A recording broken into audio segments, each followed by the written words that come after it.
I said at least nobody shut up today.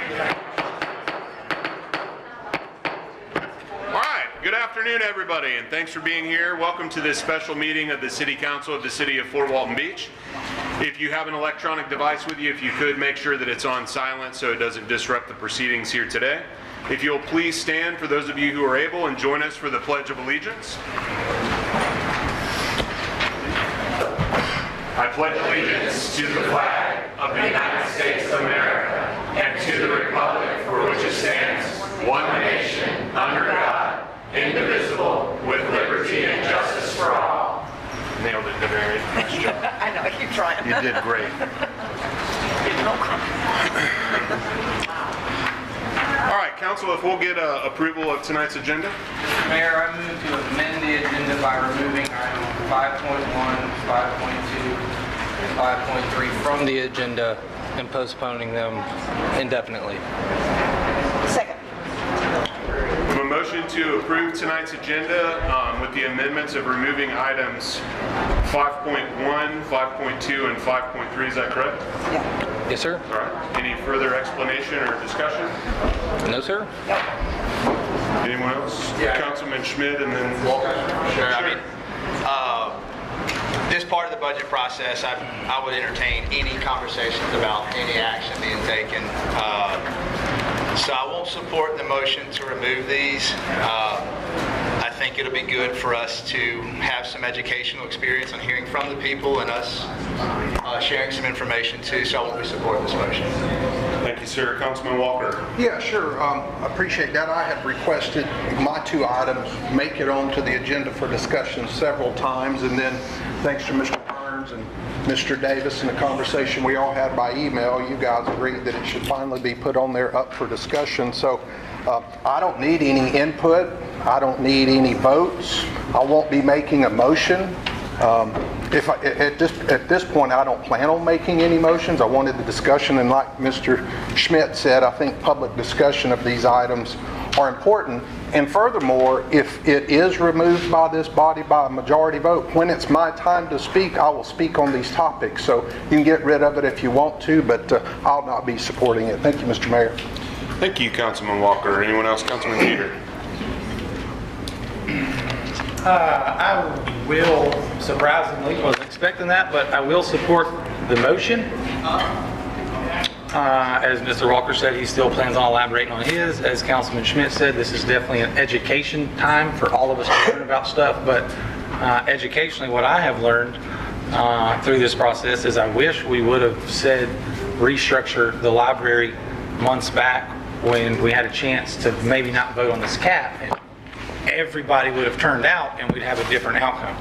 With that being said, I was going to present it at my time on there, but I guess now's the time since we're removing it to maybe address it. I mean, if you'd like to address it, we can. Obviously, I don't know how the vote's going to turn out, but if you'd like to do that during this, that will work. You may wait and see who supports it. Or at this point, I think we got enough support. I'd say go for it. Is the current budget, are we going to be able to fund the library this year? We've not removed it from the budget. The library, we are funding the library this year, barring a disaster over the next month or so. This has got my name beside it, so I feel obligated to speak about it, but the quote-unquote restructuring the library has been talked about for many, many, many years since it was downtown. And sometimes the words restructure doesn't always have to be close or bulldoze. I think I'm looking at the word as restructure the library, kind of like we said last night, kind of like when I got up here 4 years ago, the mayor said it's $100,000 a year in utilities, so maybe we should go to a solar roof. I think all of us in this community need to start looking at things like that. The word restructure means how do we efficiently spend the money we have, because our budget is capped and our revenues are shrinking. So restructuring means how can we efficiently spend money. So can we get people to move inside? People like to go outside and like come in. We just have 1 minute to like let people inside. If we could just get everybody in that can get in. I know that we do have a limit here of... What's the occupancy? Hey, we're going to need it to be quiet though. Everybody's got to be quiet in here. It's very hard to hear. It's a round room. There's a lot of weird echoes. This thing was built in the 50s, so let's all be as quiet as we can, and we'll all get our turn to speak. And I'll try to be quick, but I thought this was going to be a long process, but since it's been removed from the agenda and we're able to fund it this year, I'll do my best to make it short and sweet. But first off, I want to say thank you to every citizen who has provided input on the coming year's budget via the police, library, or however way you express yourself. It's truly a process to listen to our community input, work with staff, and approve a large $65 million budget. It's not easy, and we're a volunteer board working for free. As many as you now know, based on the hundreds of email responses I got, I'm sure a lot of you are in this room, I replied to all of you. And I tried my best to explain to you why we have to make the decisions that we do. I got a lot of positive feedback. I got a lot of ladies that don't like me, and that's okay. But I got a lot of positive people who actually said, wow, I didn't know that. So it ended up being really good. We rolled back our millage rate 3 out of the last 4 years. It's amazing to me how many people I spoke to that didn't know what the rollback rate was. What that is when property values go up and the city will actually bring in more money, and they might be able to fund more projects or put money in the reserve account, we do what's called the rollback rate. We roll back our millage to go off the previous year's income. And that's great when you can do it. Unfortunately, I feel like we might have done it 3 or 4 years during the worst time, right after COVID, when inflation went crazy and we went backwards. So that's why, as I replied to a lot of you guys, we don't have a lot of money in fund balance. We all know about the 3% cap. And I replied to all of you guys. I didn't vote for the rollback rate. I didn't vote for the 3% cap. We were very instrumental in trying to repeal the cap. It didn't pass. So eventually we have to look in the mirror and go, we got to abide by these rules. That's where we are right now. Factor those two things in with everything coming up in November. So I hope everybody keeps this same passion and energy in November when it's time to vote. And I hope everybody keeps the same passion and energy next budget season when other people are up here. I won't be up here. But I think your question to the new electees running, I have questions for them. I'll vote for 4 of them. I think some of your questions to them should be, if this passes or if this passes, what are you going to cut? Because at the end of the day, we have X amount of money. So if we want to continue to fund the library, that does lose upwards of, we don't really know because he's 500, but with utilities in there, it's 600. Okay, and if the county gives us $100,000 a year and they don't give us co-op, then we're close to 700. We could very quickly be at $1 million loss a year and not have the money to pay it. So now's the time to wake up and start realizing where we're going to get the money from. And I agree with everybody who said a library is an essential service. I agree with you. I got 5 kids and they all read. But if we continue to fund it without the money, we have to, we tried to sub out dispatch and everybody said, heck no, don't do that. We tried to sell the Goldview building. Everybody said, heck no, don't do that. We're trying to sell parks. I've already had people say, heck no, don't do that. Eventually, you have to have money to do stuff. So ask your new elected people, if they're telling you, I'm going to lower your taxes and I'm going to make things better, I want to buy the same rabbit hat they got, because you can't do it. So that's how we got in this position. So I'm going to leave some of the law stuff out because I think I emailed a lot of that out to most people. But I just want to say that I've enjoyed speaking to people and explaining what capital improvements are, what half cent is, what TDD. We even asked last night, I don't know if Candace Tanner is in here. We have funds called CRA, and we're like, can we use that on our library? No, we can't. Can we use TDD money on our library? No, we can't. Can we use half cent money on our library? No, we can't. So even though that $65 million budget looks big, and a lot of people have said it's less than 1% of your budget, there's a bunch of money in there that we can't use on the library. So it's actually a large chunk of our loss. It's worth it, but it's a large chunk. So, and I also, I want to share with everybody, email me again if you don't, but I was leaving my house today and some things just happened for a reason, call it odd, call it God, call it whatever, but I got a box of books mailed to my house. Again, I got 5 kids. I've homeschooled before. I've sent my kids to public schools. I do the same thing. I thought my wife bought all the books in our house. This whole box is full of books. And I asked my wife, she goes, oh, those are Jets. We have a first grader, kindergartner, third grader, and a fifth grader right now. These are his for third grade. You can go online and the University of Florida will mail you every month a free box of books to your elementary child. Some of you guys may already do it. If you don't, email me, I'll let you know. But but thought that was really cool and special to be today. And to the little girl that came up here and spoke last night and cried, this is the part that makes this job even harder for free. And this is my last comment, I promise you, but seeing people come to that podium and cry when things affect them, it gets all of us. I've taken my kids to county commissioner meetings and made them wear their bike helmets and go talk too so that we can get a sidewalk built. So I love the civic engagement, I love the public input, but I want you guys to realize how close we are, could be, or still might be to being like the school board. Because I watched people a few years ago, generations of people cry. Teachers, students, they lost their school. Why'd they lose their school? Is the county didn't have the funding and the budget to continue to maintain them. It's just that simple. If we don't have the money, there's services we can't maintain. So it's in the budget now. Hopefully it stays in there. The rubber meets the road the next 2 or 3 meetings. If we get revenues back and they're low and and something else crazy has to happen. But as of now, it's in there. It's safe. Keep the same passion in November. Keep the same passion next year.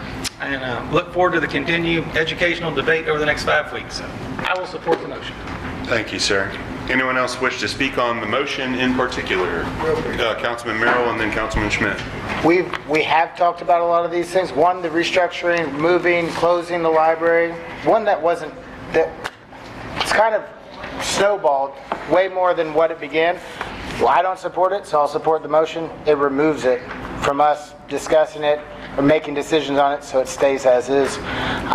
We have talked about privatizing the golf course.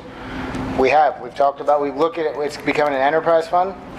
To continue on about that, I don't think that the council is going to change its mind. We'll find out if this passes. And there's not any part of me that wants to talk consolidating our police force and moving it to the county. So I will be supporting the motion so that those 3 things, as they are safe. Thank you, sir. Councilman Schmidt. Yeah, I mean, the past 6 months to a year, try bringing different things to the board. Bryce alluded to it, of different things that we can look at to consolidate, to cut, while still having a quality of life. I mean, to take the emotions out of it, whether it's the police department consolidation or restructuring the library, we got to abide by the different local legislation with the cap and what's coming in November. What could come in November is a huge pay cut to a lot of municipalities and counties. And to me, that's what a lot of this conversation is about, not just overall in the budget, but more specifically the library and the police department is, if Amendment 3 passes in November, governing boards and some of those people out there that are running to get up here, this time next year are going to have to figure out where to find the money and what to do with things, because a lot of it got cut because of the homestead exemption at passing in November. As well as the local legislation with the cap, you can only spend so much. So all the things that we're probably about to hear, I'm probably going to support and agree on, and all the great things that libraries and the police do for us, and all the great things that we'll have to discuss in the budget, but it's still a math problem, and we got to figure some things out. So thank you, Mr. Mayor. Thank you, sir. Anyone else? Councilman Walker. Sure, yeah. I'll take this time. Thanks, Mr. Jeter, for leading the way there on that. Couple of things asked at last night's meeting, Mr. Davis, who was responsible for restructuring the library, and you owned up to it and said it was an operational decision on your behalf. Is that correct? Okay. Can you explain, as part of this education process to the public, the voters passed 3 charter amendments. The one that's often in question is the 3% cap. And that 3% cap is an increase in spending on 2 categories, personnel and operations. You're 100% control in operations and you're 100% control in personnel. We as a body, as individuals, cannot hire, we cannot fire, and we cannot direct you on operations. You do all of that. Is that correct? Okay, so you having been in charge of this budget and going through it since, I think, January, February, I think you often reference you've been starting. So the 2 categories of personnel and operations having a 3% increase allowable in both of those 2 separate categories. Share with us the increased spending limits that you're working with. How much additional money did you have to spend in personnel this year over last year? 3%? I'm not sure I followed the question. Dollars. I'm sorry? I don't know the dollars. You don't know the dollars? How long have you been working on this budget? Don't push like that. That's I'm not going to true. push on this because you've You been want me to do the pushing a math, I'll do narrative. the math. You've been pushing a narrative over there that this body is responsible for your decisions, and we're not. We set the millage rate for you. We're about to have a millage rate discussion, and when that comes, we're going to send it back with you, and you're going to go back to your office, and you're going to come up with a balanced budget, and you're going to present it to us, and we're going to approve it, or we may pick through it, but that's the way it works. So you should know the number. On your personnel last year, Nicole, how much was personnel expenses last year that would be the 3% applied to in total? She's running to get the paper right now, so I think it's about $32 million. I think so. We'll I find know the out. number, and I've talked to Councilman Jeter because he's come in and visited with us. It's a little over 40 million total across personnel and operations, and we can wiggle that however we need to do to get to that 40. So I'll thank you. 40,725,000.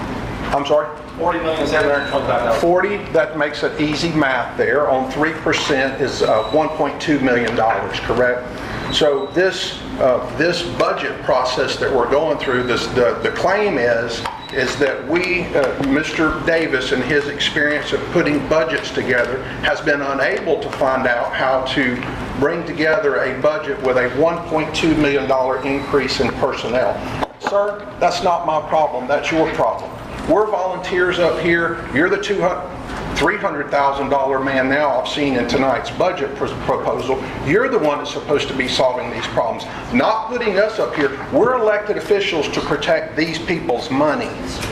And our millage rate is what we're going to set. And we're going to send you back with it, and you're going to come back with a balanced budget. So that being said, I want to take just a minute to go over the timeline here from, I just put one together on the agenda narratives that I've mentioned. May the 19th regular city council meeting, you wrote on the topic,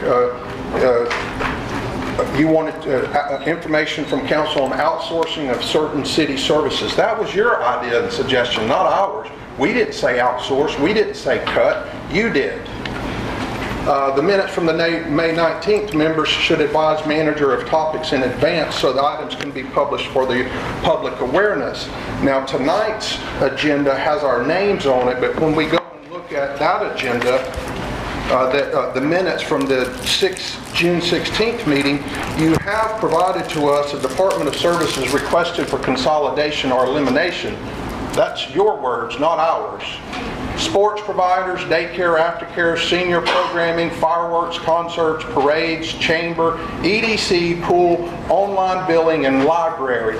Now, these apparently, according to you on this request, came from members of this body. I submitted none of those. Can you share with us which of these members put those items on the agenda? Because we can own up to them. We don't have to discuss them. But does any member up here want to, did you submit library, Mr. Jeter, at that time? I submitted library. I submitted everything with my name beside it. Well, this is from the June 16th. There are no names beside it. I was looking for it because my name's not on there. I think those are mine. You submitted them all. So That was a meeting I said take the gloves off and let's see everything. So I'll take credit for everything submitted on there. my recommendation was in line with yours. Your minutes are in here as well. Our recommendations to him was to review everything, all departments. And I specifically mentioned the police department, and I mentioned the golf course. Everybody else's made it onto the list, but mine did not. So that being the case, I'm going to take just a minute and I'll be done, Mr. Browning. The golf course we spoke about last night at length. I'm pretty much okay with that. I understand this body's not interested in looking at the benefits to taxpayers by privatizing it, so we get rid of the debt, we get rid of the expense, and we bring revenue into us in the form of leasing that property out and return the benefits to the taxpayers. I understand we don't have an appetite up there for this now. Maybe after November we will, I'm not sure. But the police department, I can summarize my discussion, all that I wanted. I brought it up here several times. And after I make these comments, Mr. Davis, I'll have a couple of questions for you and maybe for the chief. Is the chief here? I don't see. Okay, Mr. Davis, it'll be for you. I did a little bit of research in time, and I've shared it publicly a few times, and I'll share it again. When we compare our police department to the nearby neighboring town of Destin, Florida, I like to share some numbers. In 2025, the city of Destin and its 7 square miles received 36,000 calls for service. They serviced those calls with a staff of 17 at a cost of $3 million. And then we come over to the city of Fort Walton Beach and its 7 square miles. It received 31,000 calls with a staff of 78, not 17, and a cost of $10 million, not 3, receiving 5,000 less calls than the city of Destin with a $7 million increase. I thought it was worthy of public discussion up here about how taxpayers might benefit from at least considering how the city of Fort Walton Beach residents can receive their law enforcement from the same body that Destin receives it from at a $7 million savings. That all being said, Mr. Davis, when I brought those subjects up previously, and Chief and I have discussed it several times publicly, and he's offered to have the discussion publicly and debate, if you will, outside of these chambers. I'm fine with it being back up here if need be, but when I had those conversations and you were going through your budget process, did you go to the chief and ask him if there was anywhere he could pinch any dollars? I sent it to everybody. I'm sorry? I sent it to all the directors. Okay. Chief Bays, you have a minute? It's the mayor's meeting. Okay. Do you allow, would you allow the chief up to talk? I would. Thank you. Because it's directly related to this motion that Councilman Browning made to remove this item that does focus on the police department, we'll allow you some latitude, Mr. Walker. Sure, thank you, Mr. Mayor. Please be as brief as you can. So, yeah, and you know, I would just like to hear from you with those numbers that I just cited, and I've cited them previously, and I got the numbers on the calls from Ms. Barnes by email, and then, so after I talked about it, I mean, I've been in a CEO position, I've had directors, and I've directed budgets, and I know generally in the private sector how it works, but when we finished up that meeting and your conversations with Mr. Davis, were there discussions of where you might be able to save some money compared to Destin? Was there any ideas or thoughts you had that we might be able to save that money? So, one, I'd like to thank you, Councilman Walker, because you have made me really look at this issue holistically, and you do push the bounds and really make us better than we are. So I'd like to thank you for that. Thank you.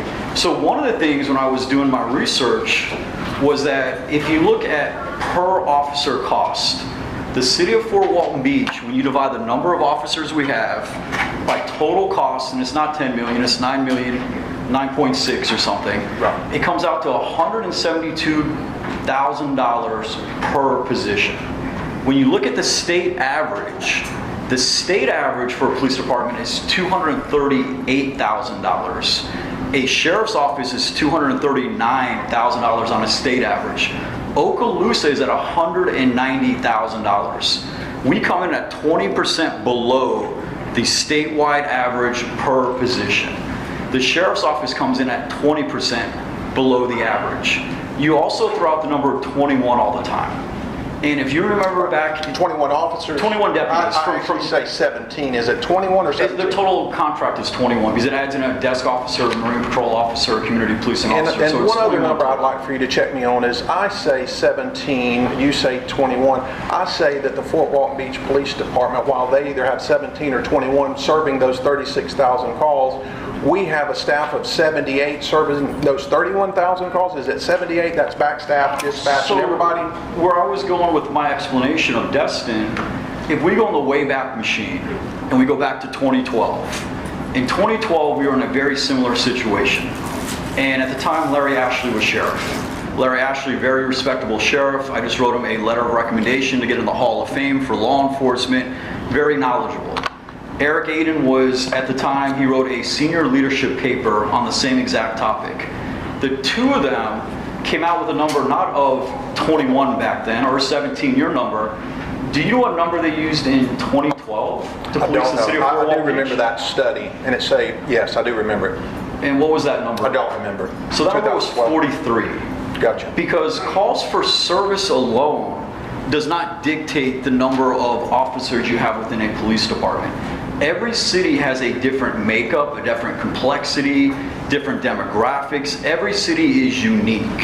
And if you looked at the 43 number, that is a number that would be the base. But through, not the police department and not the city manager, but through the city council, there have been officers added to that base. We added an extra zone for Kenwood, which not only benefited Kenwood, but benefited the city as a whole by making the other zones smaller.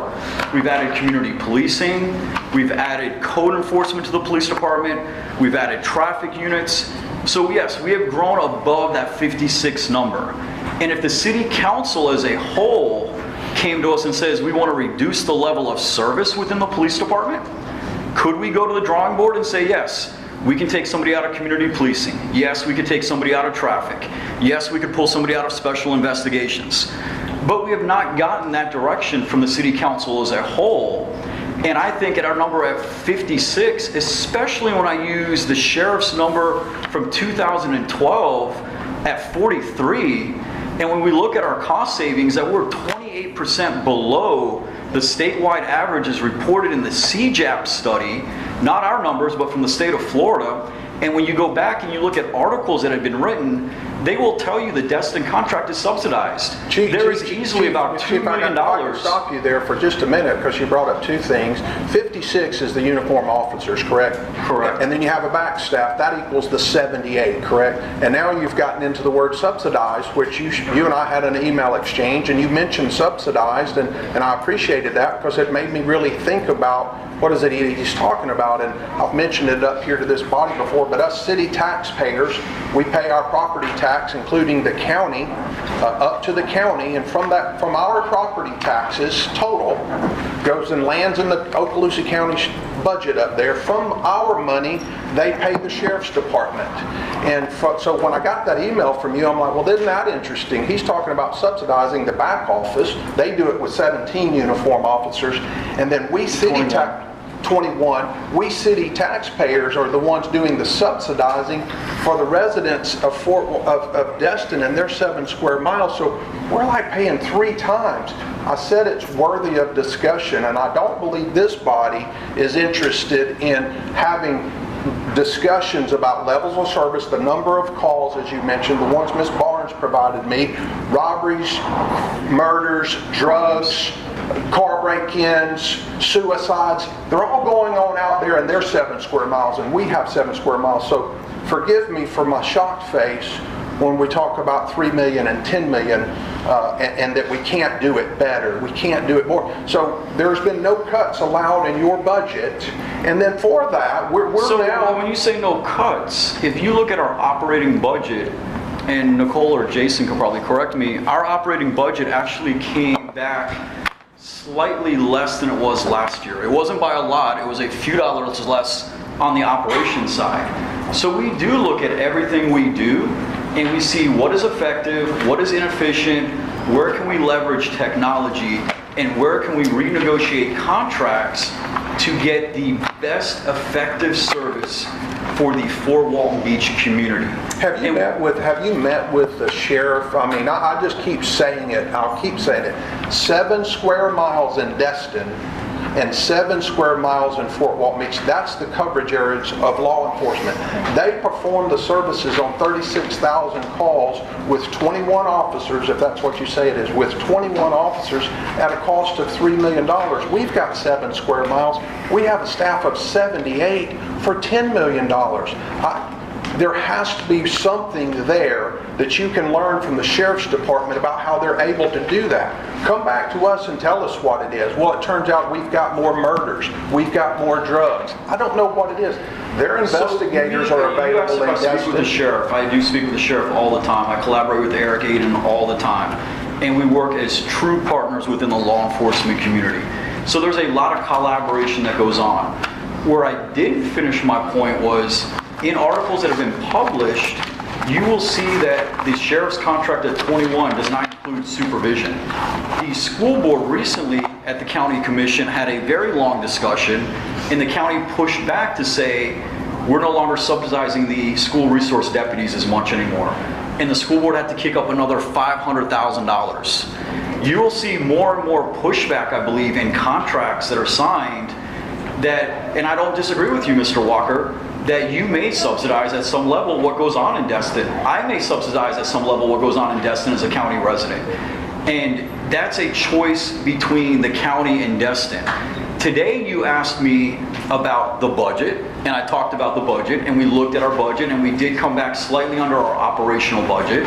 So the things that we could control over in our budget, we've adjusted, and we look for efficiencies and effectiveness. Okay, when it comes to level of service, I listen to the city manager who takes direction from the council, and if we are told to change our level of service, either up or down, we will adjust our level of service. Thank you. Speaking of that adjusting of level of service, and it is definitely, I'm smart enough to know that the boats have got to be there.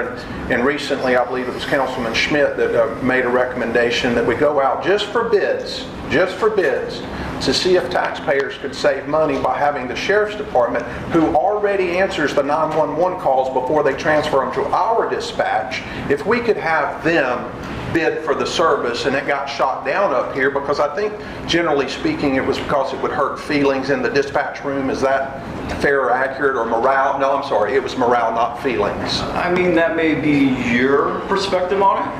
I believe there's a lot of other things that go into that, and maybe a much more lengthy conversation. And I don't know how much leeway the mayor will give me to continue. I'll call point of order because we're having the discussion, not of the amendment, but we're just having the discussion now, which might be removed. So I would argue that we've gone further than what's on the table right now. And again, really, Councilman, I wanted to offer Councilman Walker the same roughly 10 minutes of a stump speech here as Councilman Jeter got. And I think we've, well, and Mr. Mayor, I appreciate it, Mr. Mayor. I appreciate it. I will conclude my comments now. I know that we are going to have additional opportunities during these motions and secondary motions, because I've got a lot more questions. We're in the biggest day, one of the biggest days of the year for us as a body in the budget. For taxpayers out there, the decisions we make up here are very impactful. So I'll look forward to continued conversations with you and the rest of the body. So thank you for your time. Thank you, Mr. Mayor. Thank you, sir. All right. I know, Ms. Riley, you came in after the motion was originally made, but just to remind everyone of the original motion, the motion was made by Councilman Browning, seconded by Councilwoman DeBerry, to remove items 5.1, 5.2, and 5.3, and then approve the agenda otherwise. Everyone's had an opportunity to speak. Council, please vote. Not on approving the agenda. Oh, cool. I'm still learning. It's all good, buddy. Yeah. I don't want it to come back. All right, the motion does carry 5-2. So this moves us on to item 4, and specifically item 4.1, a library presentation from Ms. Savannah Cole, the library manager. So we have a Jake at the golf course, and we have a Savannah at the library. And she's done a great job tracking data over the course of her tenure here. And when I reached out to all the departments, because we were struggling getting under the cap, the request was, what can you offer to help us? Everybody gave up something, right? So the conversation I had with all the departments, the fire department is no more important than the sanitation dudes, and the library is no more important than the police. We're all city employees, right? So everybody had to give something up. So Savannah did a great job of tracking, and to qualify my statement earlier, the library is funded next year based on the current operating structure. So, and that was a recommendation from her team after they crunched the numbers to see what they could possibly offer to the cap, and there you go. All right. Thank you. Well, I want to introduce myself. I haven't met a lot of you. My name is Savannah Cole. I'm the library manager, so thank you for your time. If there's one thing that I really love doing, it's talking about the library. Most of you guys know. So I'm excited to share some info with you all and with the public.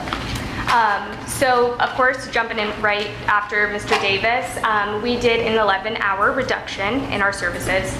The reason for this is we wanted to make sure that the experience in our library, our resources, our services, what people experience when they come in stays exactly the same. So doing this 11-hour reduction allowed us to get rid of 3 staff members, and it still allowed us to provide the same level of service. So as far as programs go and what you expect when you come in, those have not changed for the public, which is very important. I know it was brought up in a discussion about whether or not we would be able to apply for grants. So we get state aid through the co-op. State aid is pretty much how we make operating budget funds through grant. It's the only one available, and Florida statute does say you have to be open 40 hours a week for state aid. We work with a cooperative, which is a wonderful resource for us. So as long as one library in the cooperative does 40 hours a week, we can apply for state aid. So that funding will not cut us. It does not cut us from any other funding. I reached out to the Division of Library Services with the state. It doesn't change anything for us. There are some big federal and state grants that we can apply for, like construction grants and the LSAT grant, which is a literacy-based grant. And some of those require us to run through the co-op, but they allow us to specify for Fort Walton Beach. As most of you know, we have a 100% success rate right now in applying for grants. We got a wildflower grant. We recently got a Dollar General grant, which is allowing us to do multi-generation book clubs and bilingual book clubs that we are excited to introduce. Those are privatized grants. They have different allocations, the corporation funding, different things like that. We can still apply for as many of those as we want. It's not operating budget grants, right? It doesn't support our operating budget, but allows us to bring resources in. The construction grant would allow us to build onto our library, build a new library, those kinds of things. So as far as grants go, we are still very secure. And that was the reason why I kind of chose the avenue that we did. We operate about 69 service desk hours. So I know when people look at this, they say, oh, you got 5 full-time staff. And really I have 4 part-time staff. We have a custodian. But we run two people on a desk at a time, and our children's service librarians, who are both full-time, do not sit those desks. They run their areas independently. So when you're really looking at it, my staff are working 4 to 5 hours on a desk every single day. If you look at a full-time staff member, that's a huge chunk.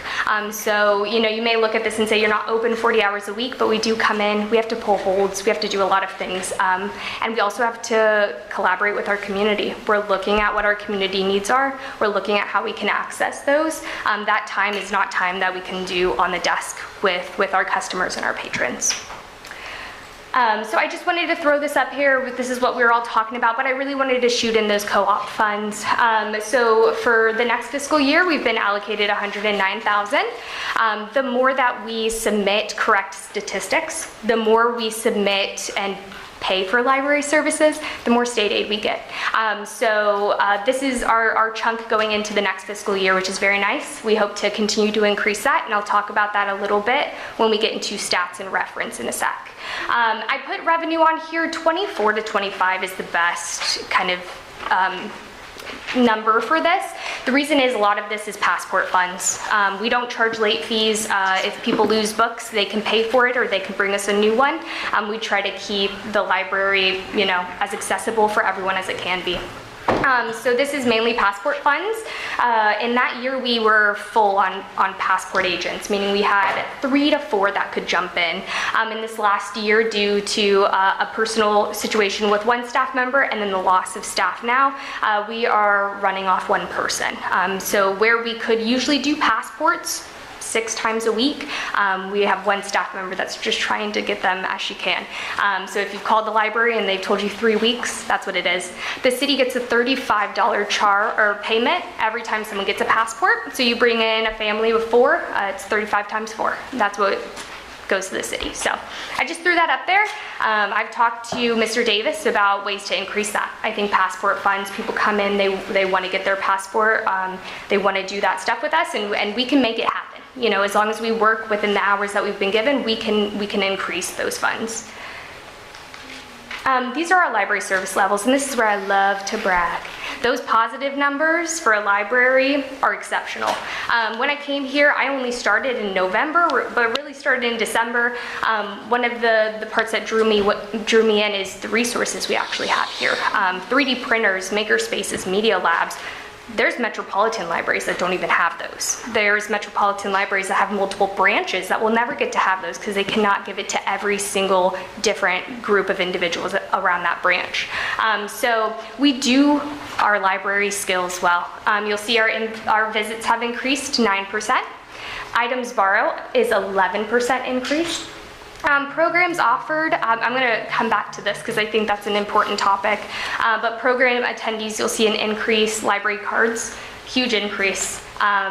It was kind of cool to watch Jacob. Jacob and I have spoken. He got to share his number of members at the golf course, and I was like, oh yeah, that's how many library card users we have. So just a fun thing, you know, comparison's fun. Internet usage is up. We've talked about digital divide in this room a lot and the importance of digital divide. Seeing a 10% is a crazy number, y'all. That is people that have to walk into our library, either get on our computers or use Wi-Fi. So that's a huge number. I know we talk a lot about people in the area, but during summer we see tourists mainly are using those Wi-Fi services. But steadily increasing, which is incredible. And then digital checkups is up 4.5%. So we know that ebooks, audiobooks, those are popular. People want them. We're trending up in them. Popping back to programs offered. A metric we use in the library world is that you don't want to offer programs that people don't want, right? So having high program numbers doesn't mean that you're getting people that are interested in those topics. Doesn't mean you're getting attendance for those programs. Doesn't mean that it represents your community. So public libraries are built on the idea that we represent the community. So myself and my staff are constantly looking at community needs. What do they ask for? What do they come in for? What do they think would be really cool, right? We have a 3D printer, not because we're like, let's spend all day learning 3D printing. It's because people want to learn that, right? So I want to make note here, when I came in, the main thing I wanted to do was do well-planned, intentional programming. You can see that with our numbers. They are lower as far as programs go, but our attendee numbers are up. And there's a reason for that. It's because we're choosing the programs intentionally. We're making sure that the community's interested, and we're making sure that we're partnering with people that can bring services in that us as librarians just can't do. These are just some other numbers. We do a monthly year-to-date, so this is for July. We pull these numbers all the time, so I just threw them up there for you guys. You all probably saw this and thought, why do you have a 3,000% increase in educational reference? The reason is when I came in, we were not tracking our statistics on a day-to-day basis. In order to get the proper state aid, you need to follow specific reference statistics. Reference transactions or anything where you teach someone something new. It can't be directional, right? If you come in and say, I need to use the bathroom, yeah, now you know where the bathroom is, but that doesn't count. So it has to be something where you're engaging with the person, you're researching something they know. There are state regulations for this. There's certain state requirements that you have to go through.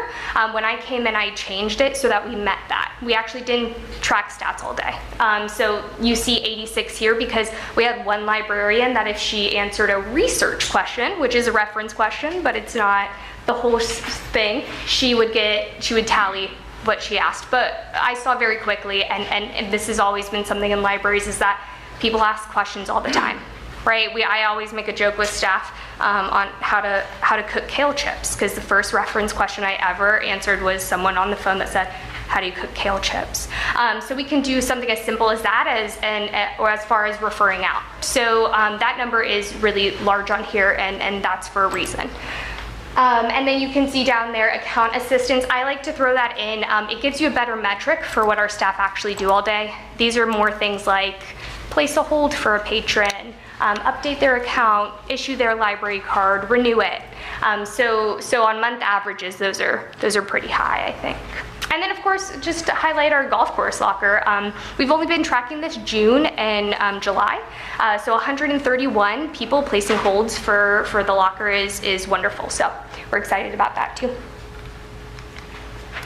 I wanted to throw on here other services and resources. These are primarily ones that we have responded to the community regarding. So, for example, the ballet school, we fill the role of their school library. So they go by the metric for a school media lab or media center. So there's certain requirements into what they can and cannot check out. They come once a week, so that's why you heard them share yesterday that they come monthly. So we have, I believe, 3 third grade classes, a fifth grade class, and then middle school. These kids are issued a specific ballet school card, but they can also get a normal public library card, and most of them do have it. We have 125 active this year for ballet school. Library partners, we have 56 established and active. We're constantly looking to grow that. Library partner, we consider anyone who has done a program with the library. Groups and organizations, 67. You guys have read through this. I want to highlight the art exhibit space. We allow free art exhibit space. So if you're an artist in the community, we can show up to 3 at a time. We have 100% capacity for this past year to date, which is really impressive. We have active volunteers, More to Explore collection, which is going to be all those things that patrons ask about. Photography equipment, cookware, board games, telescopes, bird watching backpacks, all that stuff. And then we have a media lab and a maker space, which is really, I think, a huge draw to this community. Not all of the libraries in the co-op even have a space for that. And we have worked to improve those policies and make sure that that equipment's being used in ways that we can continue to use it for the future. And then I like to put on here the donation, community-driven library services. We don't do anything for those. We don't pay any money for those. Those are all chosen by the community. It's all donation-based. We have a seed library. Bring your seeds, drop your seeds. You know, it's all through our community. These are just places we've given them space to do what they would like. So just more programs to highlight. I think we talk a lot about kid stuff, and if you saw me at Coffee Club, I shared we do kid stuff extremely well, right? It's bread and butter for a library. We do so much more than that. That's the important stuff too. So we do Lawyers in the Library, Medicare 101, Shelter House. They host domestic violence education workshops. These are just a few examples. We have Garden Club that meets regularly. They maintain our garden. We have the Language and Cultural Center, which is Russian language classes from all over the area. Local schools do field trips. We do community outreach. And of course, the most important part, I think, for our area specifically is the multi-generational programming we offer. So you have successful communities when you have people that interact with one another. They say multi-generational programming actually has more benefits to all the attendees than if you had a kids program or a senior program. And the reason for that is it builds that connection, that education exchange, which is what the library is about. We're about exchanging information, access to information, the ability to educate. And so I just threw in here some awesome senior programs. Those are, I mean, people come for the senior programs, and we want to increase this tenfold. Our teen programming is incredibly impressive. I come from Tallahassee, and if I can tell you anything, the teen programming there, we worked really hard at. It's so organic here. We are right next to the ballet school. They attend programs. We just did a family picture day the other day, and we had a bunch of teen girls come in. They just wanted their picture in the library. That's incredible to see. Big metropolitan areas really struggle with getting teens to care about the library. So this is a huge asset to what we do. And of course, children's programming, book clubs, that kind of stuff. So where do we go next? You know, I asked to do this presentation, and I am still new to the role, but I thought, let's give a vision statement. Let's give something we're working towards. We are really good at being a community center. If we do anything well, it's bringing people in. You can see it by the numbers, by the attendance. But what I want to do is provide services that create the space, connections, and opportunities for the community to grow beyond, right? Libraries, we often think, oh, you come in, you give your books, you walk away. But really, they're hubs. They're consistent places for people to get access to social services, to create their own groups, to meet people, to be inspired, to get tutored. I mean, we're talking about third places. You guys know the term third place. It's not to just bring in a bunch of programs and be like, hey, we have offer all this stuff. We do what we do so that the community can build and grow, and we can support that. That's the vision for our library. We already do a lot of things well. We can keep doing those things well, and we can listen to our community needs. Some things we're working on. Obviously, we want to expand community use. Right now, we're transitioning our media lab into a makerspace. Media lab's a little bit of an outdated term. It just has photography and podcast equipment. We do have quite a few people that use it, but we're working to change that into a makerspace. Crafts, 3D printing, STEM kits, those kinds of things. We have a lot of them already in the library, but just not in one room where people can come in and enjoy that space. I want to focus on career and workforce development and veteran resources. Our adult programming, our senior programming, it needs an uptick. I mean, we hear a lot from the families that love the library, and I love that. But when I walk in the library every day, the people that are consistently there, that need us consistently on a day-to-day basis, are usually individuals that need career and workforce help, veterans, or seniors. And then we want to maximize our existing resources. We put study room policies in place and media lab policies in place to allow people to reserve our spaces before they get to the library. So it secures them a spot, a place to study, do what they need, tutor. Some people use these rooms for things like physical therapy for kiddos and different stuff like that. So we offer that option so they can book in advance, which is really nice. And we moved back to that meeting room fee. I know it was something predates me. We do have a meeting room fee, but if anything, it has reduced monopoly of that room. That room has been monopolized by some local groups for a long time, and it really put a strain on our ability to offer programs and bring in partners. And we want to support all community groups, and we want people to use our space, but we want to do it on an equitable basis. Okay. Do we have questions? Questions for Ms. Cole? Councilman Schmidt? You can get this information to me. You might not have it off the top of your head, but even tomorrow. But I believe we have a restricted library account. That's correct. The Harvey Trust Fund and what that balance is. I can get that. Awesome presentation, awesome stuff what you do. I got a couple micro questions, pun intended. Yeah. Do we still have access to the microfilms? Yes, we do. I was looking at purchasing a new microfilm reader. We really need a digital one. We have the old school ones.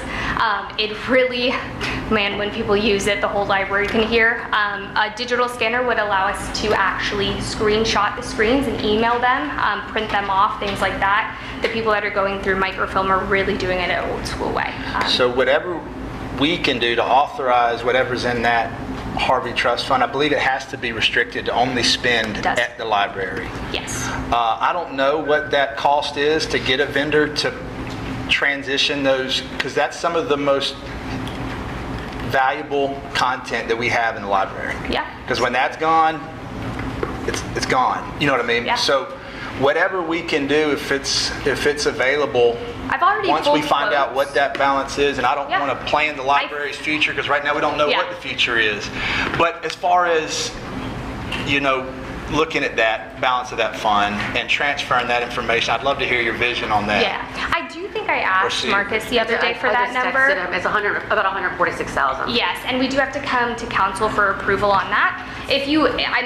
Microfilm is something we desperately need. Co-op sometimes gives us extra funds each year, and so I was hoping to spend that on microfilm, a new microfilm reader. It's about 10 grand. You can get them as low as 8 grand, but if we want the one that comes with the monitor and everything, I've already talked to county IT about being able to do that. So I'm more than happy to look into that because we do definitely need a new one. So. Mr. Mayor, can I entertain a motion real quick?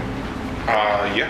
Mayor, so moved to get with Mr. Davis and Ms. Cole after checking in with what our balance is and seeing what the impacts would be as far as cost, restricted just to that Harvey Trust Fund that can only be spent at the library, to get a quote to transition the micro historic films into whatever Savannah's vision is. Second. That's the motion. Okay. Motion clearly explained by Councilman Schmidt and seconded by Councilman Walker. Any additional comments, Councilman? We just need to get it done. Okay. So we'll do the motion and we'll go back, because I do have a couple questions well, outside of that. Yeah, for sure. I'll save mine to the question section. Okay. Any other comments on the motion? Council, please vote. Anyone from the public wish to speak on this particular motion about microfilms?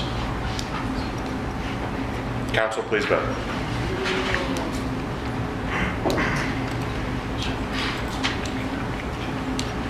And it does pass unanimously. Councilman Schmidt, any additional questions or comments regarding the presentation? Yeah, thank you, Board. And regarding the presentation, good stuff. Like Jason said, we got a Jacob at the golf course, we got a Savannah at the library, and what you're doing is amazing. What Chief Page is doing is amazing. As we go through this budget process, I know y'all see and probably hear a lot around the coffee pot, and a lot in the community comes through between your doors and Tom Tonan's doors next door and in between, back and forth. But just know that the decisions that I can just speak for myself that I'm trying to make is these are very challenging, whether it's police, library, anything. It's just there's a chance that the investor or the voters in the state of Florida may pass something that gives us a huge pay cut. Absolutely. And looking to try to fund everything from police to library, what it looks like to fund the library, what it looks like to fund the police, and what y'all do over there matters. It means a lot. I know it impacts the community a lot. So whatever's decided on here over the next month and a half, thank you. Awesome. Thank you so much. Councilman Walker. Concur with Councilman Schmidt there. Excellent presentation. I think not surprised that the librarian, the director of the library is a great communicator. I think that is a testament to the value of libraries, not only to adults but our children. I grew up in a library down the street. I was a block from a library, spent many hot summers in there and some cool winters too in there. It was a place that I could go for hours and read and imagine and just loved it and loved the value of that in there. I was looking here because, as Councilman Schmidt said, we are going through a budget cycle and there's narratives, there's sides that go on out in the community and around the coffee pot kitchen. And so I was looking here, thank you for the numbers, Nicole, and for you that you actually provided them there. I see that your personnel cost, one of the two categories that has a 3% increase allowable every year. Your budget on personnel has been reduced by $63,000, when in fact you had a $12,000 increase available to you on the 3% increase. So we're talking about priorities here, and as you might have heard earlier in the conversation, none of the council members gave direction to him to cut personnel expenses. So I'm interested later on in finding out the other departments that received priorities, because we've got personnel in all departments. Heard from the chief, he mentioned the operations are down there, so in my mind that gives him opportunities to increase further in all the other departments on operations. So now you've been reduced on personnel, so that means other departments and or people, positions have received an increase, and it came from your department. So I'm interested in digging in a little bit more as we go through here, looking at all of the departments. But you did have $12,000 available to you, and instead you took a $63,000 cut. That's about a $75,000 swing for you. One last question you may or may not know, and Ms. Neighbors, I heard you mention it earlier. At last night's meeting, I had requested 3 years budgets over actuals on the utilities. I looked in my email late today before coming in here, didn't see it. Were you able to get those numbers? No, I have not been able to get it Okay. yet. Do you know what your allowance or your budget numbers are for your utilities on a monthly basis? I did ask for our utility bill to be pulled just the other day. We're averaging about $5,000 right now a month in a utility bill. So I believe so far this year we have spent, I think I gave you that spreadsheet. yeah, you did, $52,000.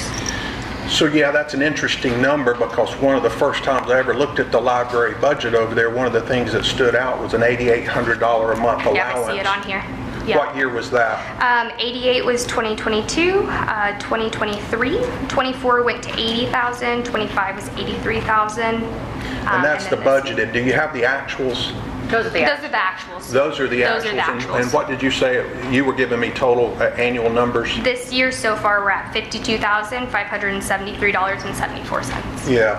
Okay. I'm looking for that budgeted to actuals, because that's really important to taxpayers. If we budget $10,000, spend $6,000, that $4,000 comes back into the general fund taxpayers just paid $4,000 a month over, so I was curious if you knew. Thank you for that. Thank you for your presentation, and look forward to seeing all the great things you do down there. Thank you so much. Councilman.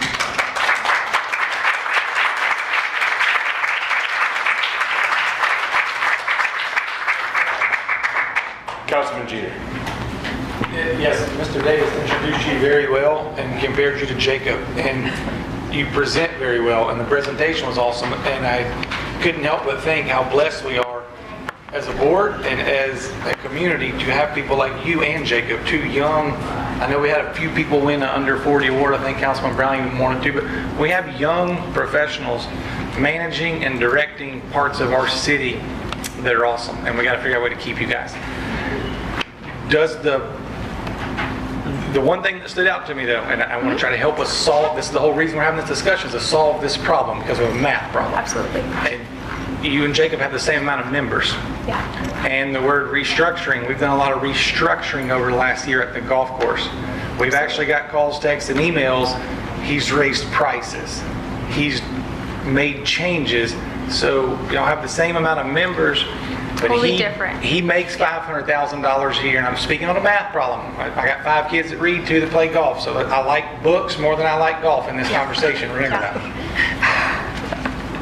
We lose $500,000 a year over here. Absolutely. We make $500,000 a year over here. Yeah. How do we fix that going forward so the next council isn't sitting up here having to do a major restructure? And there's 2 things that stood out to me. The school. Do they pay to go to that school, or are they funded by Okaloosa County? I don't know how the ballet school works. I think they're funded by the school board. So I'm just saying, Yeah. does the school board give us any money for them to use our library? Could we? I asked the history of it. We only have a staff member that kind of remembers. I don't know how it started, but no, they didn't have space for their libraries. It'd be cool to go ask. I'll go ask. Here's why. Our budget is $40 million and capped. Their budget is hundreds of millions of dollars. Yeah, they're losing some revenue, but they got more money than us. Maybe we can get some.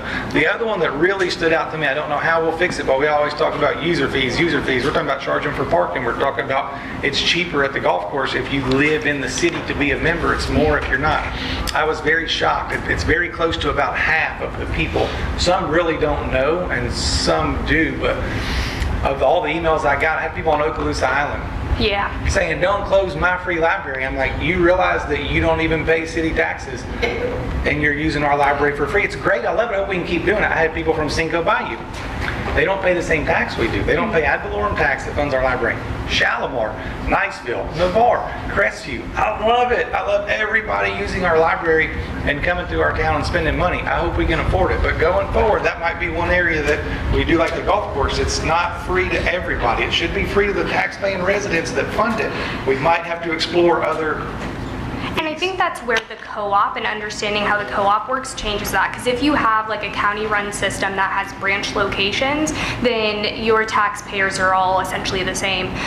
For the co-op, the reason it functions and why you have cooperatives is because you have smaller communities that can't fund libraries in their small areas, right? I hate to say it, we're a rural community if you compare to the rest of Florida.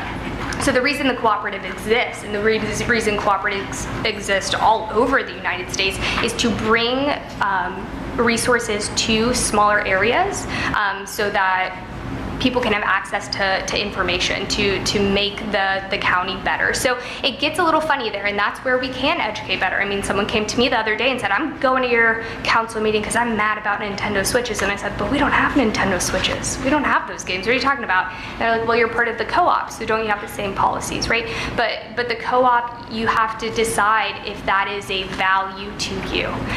If a co-op is a value to you and sharing resources in that way, and this is the same topic that Niceville's mayor is talking about and councils are talking about. This is nothing new, and it's because of the specific system we're in. If we were just running as the Okaloosa County Library, we wouldn't have to have these discussions, but it's all about opportunity and resource. So you have to decide as council, as supporters of the community, do you value sharing resources in free and equitable ways? Because the people actually paying to get those stuff moved around is the county. The county does pay our courier service.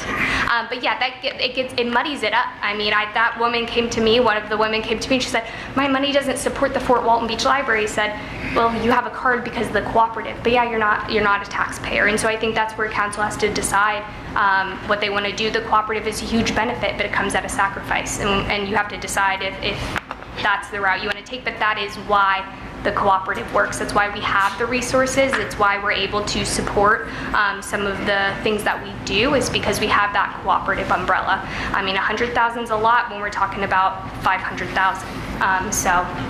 But that is the way that works, and it's one of those weird things. But cooperatives are created because you have smaller cities that can't afford libraries. So you just have to weigh that value. And maybe this is petty, but just maybe my wife has told me she goes to the splash pad in Niceville and the library at the same time. They have a donation box. She donates every time. Yep. I know Councilman Schmidt has brought up, just put a QR code on our pickleball courts. Just user fees. You might get 10, 20, 30, 40, $50,000 in donations. I don't know. You might only get 5, but 5 over 5 years, $25,000 goes a long way. We just got to think outside the box to get more money. That's the math problem I'm trying to solve. Libraries are all about resilience. We're all about change and adapting where we need to. If there is an institution here that is about resilience, change, it's a library. So, I mean, all the stuff you're bringing, I'm happy to find ways and work with council to make sure that we can do that. Can we find that number, staff? Can we reach out to high school and see like what their donation box at the splash pad they get? Will they give that to us maybe? I don't know if it's $1 or 10,000. If we could ask them. Niceville splash pad has a donation. You good? Yes, sir. Okay. Councilwoman DeBerry. Hi. The library is one of my favorite offerings that we have here in Fort Walton Beach. And I was here whenever the city built the library there years and years ago. And I was sitting out there in the audience, and I know there's a small space, and then the way they built it, all that air up there, the air conditioning, the heat and all that. How many parking spaces do we have there at the library? I don't know the number off the top of my head, but 13. It's not nearly enough. Yes, and most of those are used by Tom Tona next door. If people can find it to that parking lot. Well, the reason I say this, and we're talking about money, I have 5 schools in my area, my walking area. I know you guys have one. I would like to move the library functions from where they said that they wanted to build the library there to bring the people downtown. But there's no parking spaces, there's no this and no that. I want to continue the library functions in an area that you can grow and have a splash pad and other things.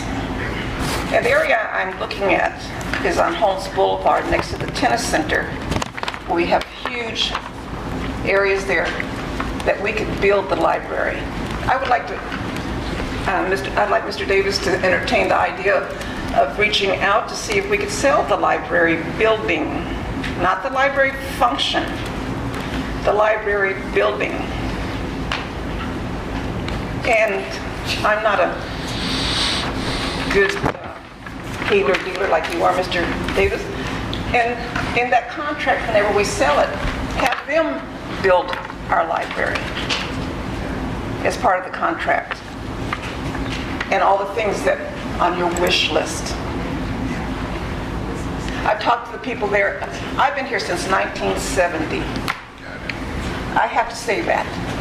We had the library here at the annex building over here where they are. Again, Dewey Decimal System, I have to say that again too. And the work with the co-op so that we would share. I had to do this here to get that in. Thank you, thank you, thank you. We have so much here to offer. Is this the time that I should make a motion to see Mr. Davis reach out to see what we can find? If you would like to, ma'am, you can make a motion. Okay. Yeah, we have plenty of time to still have time here. Well, help me with this. I'd like to make a motion to have our city manager, Mr. Davis, reach out, see what our options are, is finding someone, a contractor, a builder, a business, or whatever, that would take on this library project and build us a library over on Holmes Boulevard. Matter of fact, we have it paved over there now too. And there's a lot that we have to offer. Mr. Berry, that's your motion? That's my motion. Do we have a second from the board on that motion? Oh, come on, Nicholas. I'll second for discussion. All right. Motion made by Councilwoman DeBerry, seconded by Councilman Jeter, as she stated. Any additional comments? Anyone on the motion? Councilman Brown? Is this not considered restructuring of the library that was postponed indefinitely? It just got brought up through. Or was it? I wouldn't say it's restructuring of the library, no. No, not indefinitely. I want it done ASAP. As soon as we can do it. I would say no, but I agree with you that it is kind of close to that. I don't really know the answer. It's up to you, Mayor, on that one. Yeah, I would just say if we can have a vote on it. I don't want a huge, long, lengthy discussion here on this, but yeah, we can have a vote on it. Everybody wants to make a statement. Jeter? I second it for discussion out of respect because of the thought process, and we're all trying to think outside the box. I won't support the motion, but I definitely second it for discussion. All right. Anyone else? Comments? Councilman Schmidt? I'll always entertain proposals. We may be going through a huge cut after November. Not saying I'm going to support what's inside the proposal, but what I just heard is it gives an option, it gives information for us to bring back, especially contingent on how November goes. So I'm going to support this motion. Councilman Walker? Yes, since it came up, Mr. Browning brought up a question. I want to make sure I'm clear. It's my understanding that his first motion to squash the conversations that were on deck for me and for Mr. Jeter, those were squashed and removed from those moments at our times to speak. They're not permanently banned from discussing. I mean, tomorrow, we can have the discussion. If you wanted to make a motion, Councilman, to paint City Hall blue tonight. Gotcha. Because you got the paint. We can have that motion. Specifically, I was talking about those two, my two particular items, the police department and the golf course. Right. Then Mr. Jeter had the library, and I'm glad we're here talking about it again. I want to make sure that Mr. Browning's motion didn't have any long-term effect other than removing it from that moment in time. We can have it in the future, correct? Again, if it's related to whatever topic we're talking about, and because tonight we're talking about the budget, then you're absolutely allowed to ask questions about the budget. Now, it just means you don't get a separate platform to do what you do. Perfect. Got that clear. So, on to the motion now. Mr. Berry's motion, was not expecting that. As I mentioned at last night's meeting, and you addressed quite, from your perspective, on the Around the Mound drawings, the Around the Mound plan.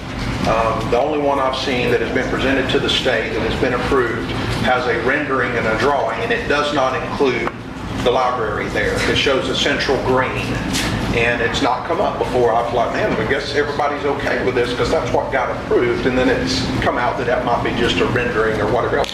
But during the time of the master plan, the downtown master plan study was being put together in 17, I believe. There was, as a part of that, a study done for other locations. How many were identified? How many are still available? I don't know, but there was some preliminary work done back then as a part of Around the Mound planning that if this happens and if the plan is selected to move it, the library would be moved somewhere. Now, the good news, I think, for everybody here is it seems as though we all up here really appreciate, I know we do, I don't have any doubt, we all appreciate the value of the library. We never want it to go away. We always want it to be funded, and we want it in our community for our children and the benefits it provides. So I wanted to be clear on that because my support of this motion will be that that building always stays in operation. It's fully funded to the needs that we have and that this council provides, taxpayers provide. So I'll be supporting the motion, but it's understanding that your building, your operation will stay fully functional And if another site is located and a building is built, it'll be a smooth and good transition. It'll be good for the community, it'll be good for the children, it'll be good for the library. So I'll support the motion. Thank you, sir. Anyone else who has not yet commented want to comment first? Councilwoman Riley. Thank you, Mayor. First and foremost, I do want to thank you, Savannah, for all the work that you do, and it's just an honor for me to sit on the co-op with you and to see you perform and how you present the city of Fort Walton Beach with the library. So thank you so much for all of that, and we really do appreciate the co-op. The $109,000 was awarded to the city of Fort Walton Beach, and I didn't think that was too bad of a thing because we kind of fit in with the neighboring cities being third on the list, so we were almost at the top getter for the money that the county was going to give. So we are blessed that we were able to get that money. So my thing is, I'm going to say very quickly, and I'm going to be very, very straight up and blunt with it. I cannot support the motion. I will not support the motion. I fully support the library, and I fully understand that the library is an essential infrastructure of our city, in any city. And I love the location where it's at. It's a perfect location. You got the coffee there. You got Miss Tanner's down there pushing all the good things that she pushed there. And it's just a very, very enlightening building to be able to go to the library and then come out and then share and patronize some of our local business in the area. So I cannot support the motion. Thank you, Mayor. Thank you, ma'am. Mr. Burns, is this an item, Mr. Burns, that would require a supermajority? It was postponed indefinitely, so yes, requires a majority today. Gotcha. All right, Councilman Hughes. That was my question. So it's removed, postponed indefinitely, so back on here, supermajority, not majority. Correct. Correct, I understand it.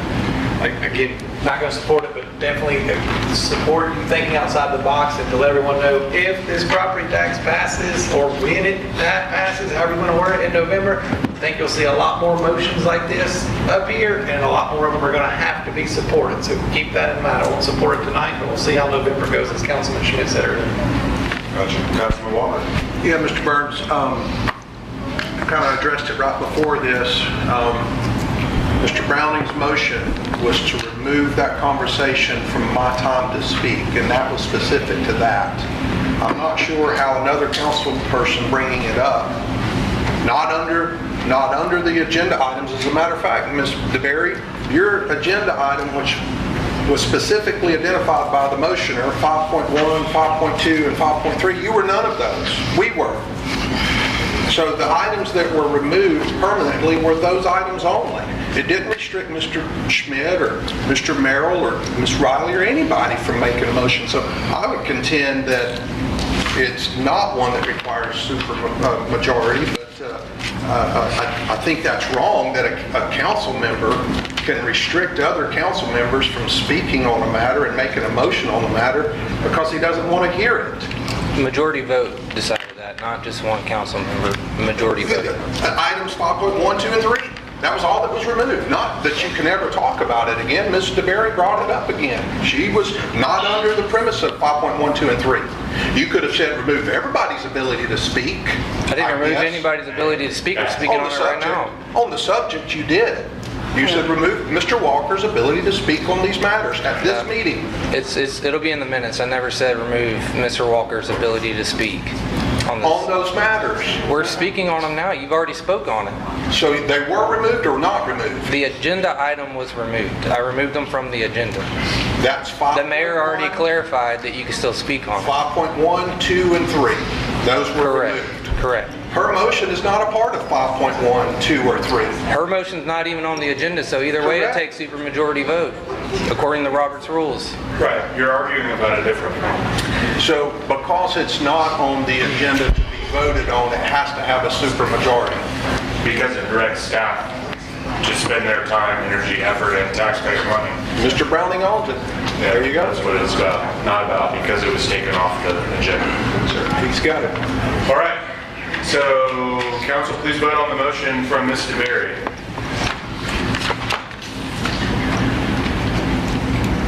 Someone else will have to second that's voting in favor of it, I would imagine. I second it, but that's for discussion. Well, second for discussion, so second. Yeah, but then I said I will not, but just second.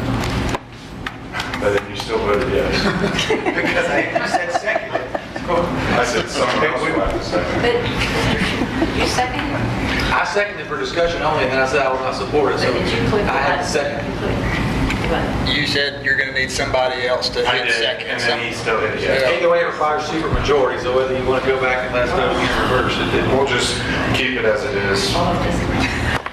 It's 43. It doesn't pass It anyway. doesn't count. Correct. All right, so we're still on questions for the very patient Ms. Cole. Does anyone else have questions? I know Ms. Riley does have some questions or comments about the presentation that Ms. Cole made to the board. I'm just giving her praise and all honor for being our librarian. And so ma'am. just want to follow up and just tell you thank you. Thank you so much for all that you do. And I'm willing to support you in any kind of way that I can. And I think you shine at the co-op meetings. Thank you, ma'am. Anyone else who has not yet had a comment or question for Ms. Cole? I want to ask one real quick. Sure. And Mr. Walker will give you another opportunity. And my question is probably not necessarily toward you. Mr. Champlain, yeah, brought it up again last night. It's something I brought up, God knows, 8 years ago plus. About putting solar panels on the roof of that big old giant building down there that sits right in the hot sun. We always have these discussions in here about why does the library cost so much to heat and cool? We got this great big beautiful space in there and it costs so much money. Like, I think that one of the things that this board could certainly do is make some type of motion to move forward with studying this type of situation. I know Mr. Payne is not in the room. Oh, there he is in the room. He was in the room last night as well. But I think we'd kind of looked into this once before, but now that it's becoming a greater issue, my question here is probably for Mr. Davis or Ms. Neighbors. What sort of funds would be available, since that's more of a capital expenditure, to ultimately purchase solar panels for the roof of the library? Well, with the current budget, it would be out of the general fund, so we would have to raise the millage to be able to cover. And again, not the current budget, Oh, but just just going forward in the future, say if we were looking at that for the following fiscal year. Probably get grants. Yeah, I was gonna say we'd probably go out to our grant guy and try to see if we can get some grants to cover it. I'm sure there's solar panel grants. Otherwise, it comes out of the general fund. Okay, so I'll make a motion for staff to bring us back the option if we can use CDBG funds. Can we? Can we use? It's not a project at a public facility? It's a public. Okay, it's okay. Existing infrastructure. Tim Gibson, Growth Management Director. So CDBG has to be specifically used for that low to moderate income, as the library and the solar panels on there would just be benefiting the community at whole. It would not be targeted just for that low to moderate income, and that would make it ineligible for the CDBG funds. So we can't spend CDBG funds on That's that. correct. Surtax.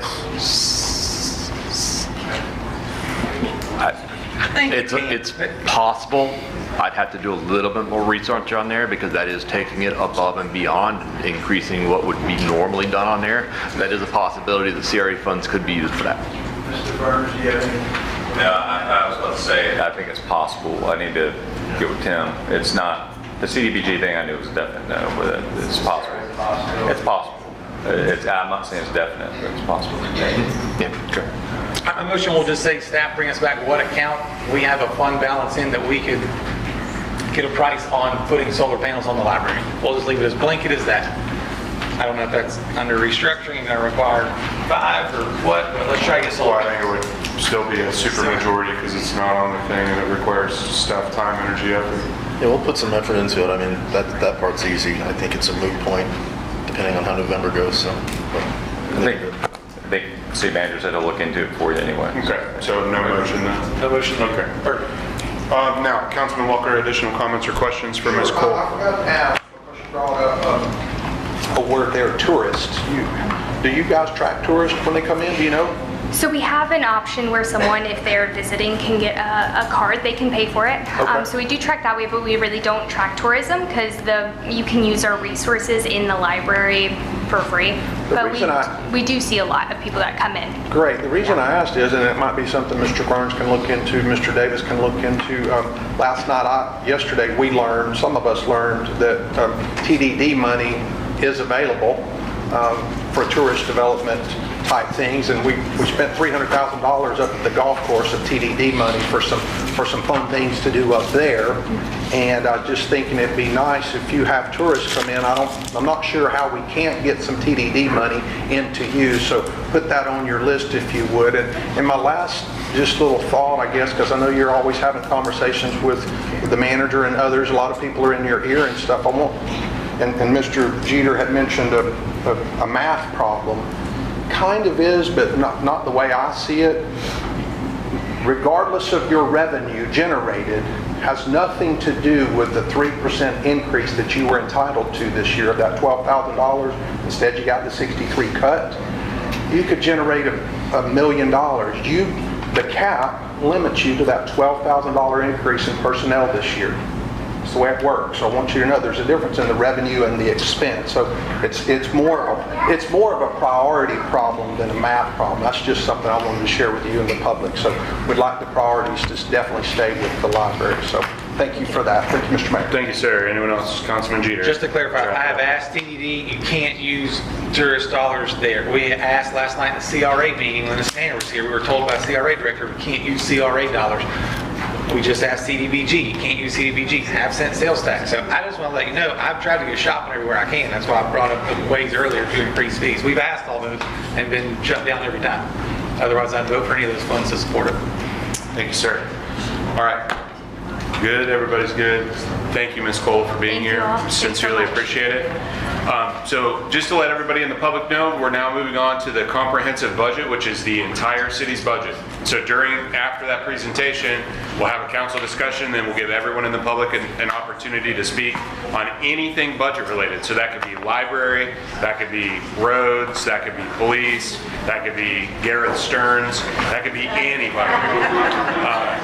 You could speak on any of the budget related items. So we'll do that right after this presentation.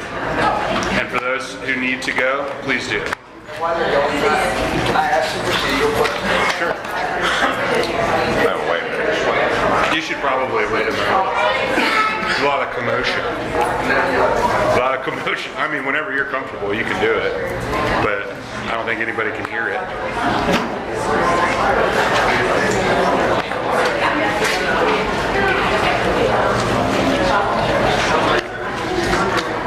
I may leave with them as well. Just sounds way more fun.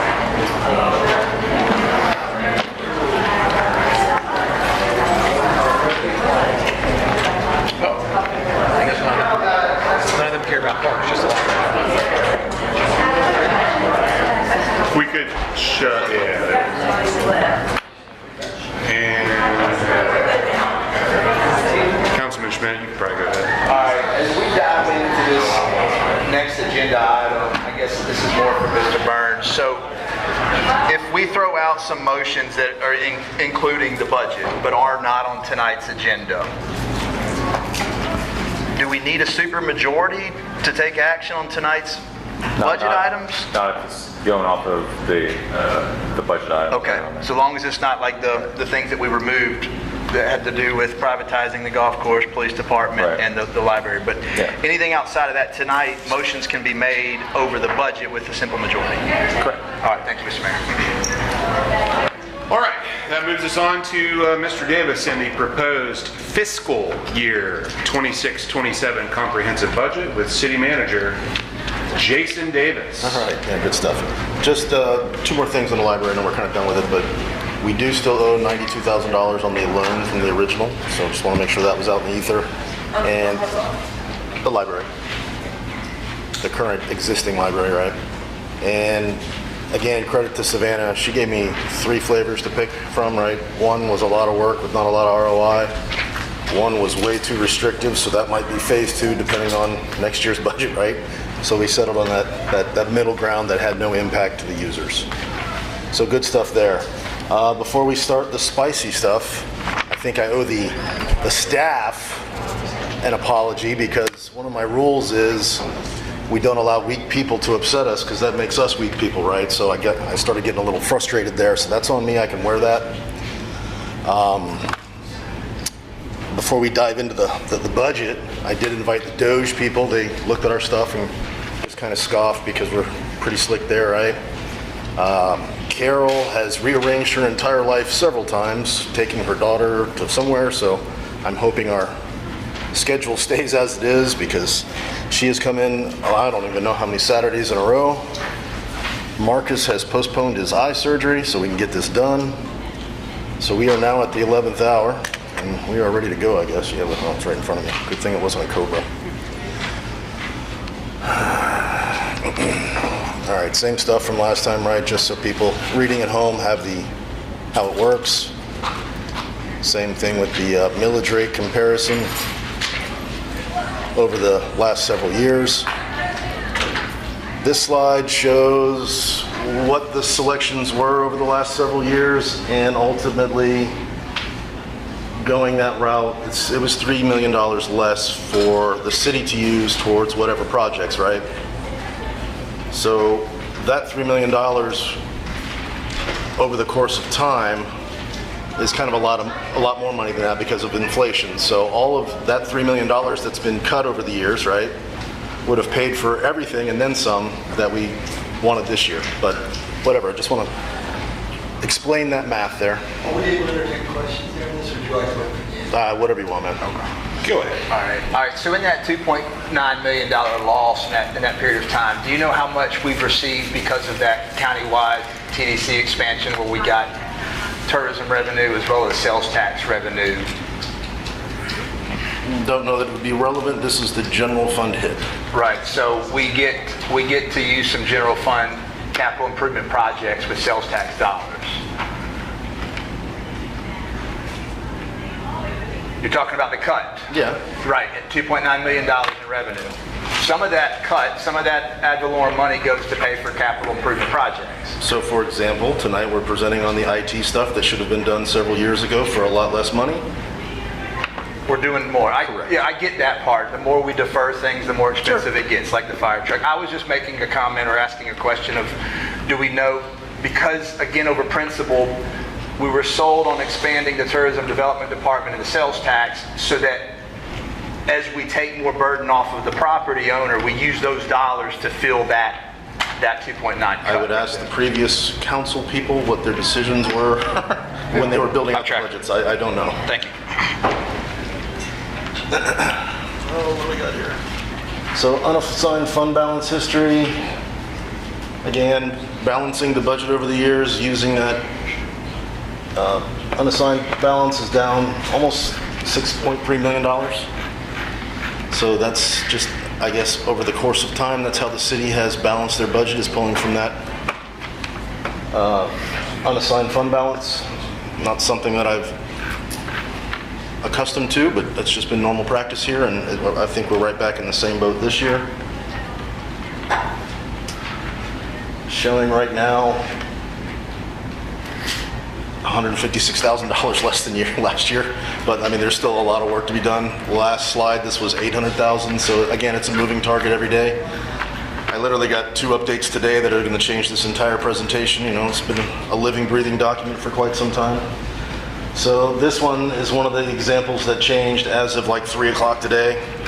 TDC said they will not fund a couple of those projects, but they will fund 100% of those, a couple of them. So it's off by like 100,000 difference. 100,000, Nicole, going from memory? Yeah, overall, right? So that's going to change our strategy on where we move the millage rate, just to account for that. But the first 2 are the IT infrastructure projects that are long overdue. We had a disk fail last week. We were able to get them out here to a contractor to replace it, but they're end of life. And you'll see whatever that says, 8.1% increase at 46801. So that's going to require supermajority. Supermajority? Mr. Byrne, is it the state mandated with DeSantis? Is that supermajority, the 4.6? To go above the 10% or the... No, 10% is unanimous. Yeah. That's unanimous. It's supermajority for above rollback, yeah. Yeah, okay. Okay. I just want to So $1.45 a month. All right, so some of the things Councilman Jeter asked for were things that we might want to fund out of the fund balance in addition to the other stuff. So Last year, I was asked to put a lobbyist in the budget. It got yoked. This year, got yoked. I mean, Destin's lobbyist killed it, so good for them. Let's see, fireworks, parades, 120,000 there. The fire department, the lady came last week with the baby that did CPR, or the baby, she did the CPR on the baby. That's the 25K program, employee morale. The PFAS turnout gear for the fire department, we're kind of waiting on a cutoff date for that. I could use Surtax money next year for that potentially. Ashley Lane, that's a special assessment, right? That we're still waiting on that contractor to provide us the scope of work and gross, budget. But then I'd have to come back to council and we would have to pull from fund balance to fund that, even though they're going to pay for it over the course of time in their trim notice. Oh, council training, C-Click Fix, it's $16,000 a year. I mean, you can call, email me, or text me. So if we're trying to find some coupons, that's for consideration. And then we chopped out a bunch of vehicles that we can live with. I wouldn't recommend moving those vehicles forward. TDC, again, this slide changed as of 3 o'clock today. They're funding all of some and half of others. So we'll massage that by the time we come back on the 9th. Some of our half-cent sales tax. I did try to get a little creative here, but I had a verification. We got to pull out the grass for park improvements. They didn't agree with my logic on that one, so the rest of them are approved conceptually, right? Enterprise fund, so the Gap Creek culvert, that was in last year, got yoked out, trying to put it back in this year, just to help with the flooding in that neighborhood. The rest of them are pretty straightforward, some well rehabs and sewer system lining, which, I mean, it just extends the life of your infrastructure, right? So questions, thoughts, comments? I mean, there's a lot of moving parts. Like I said, it changed as of today.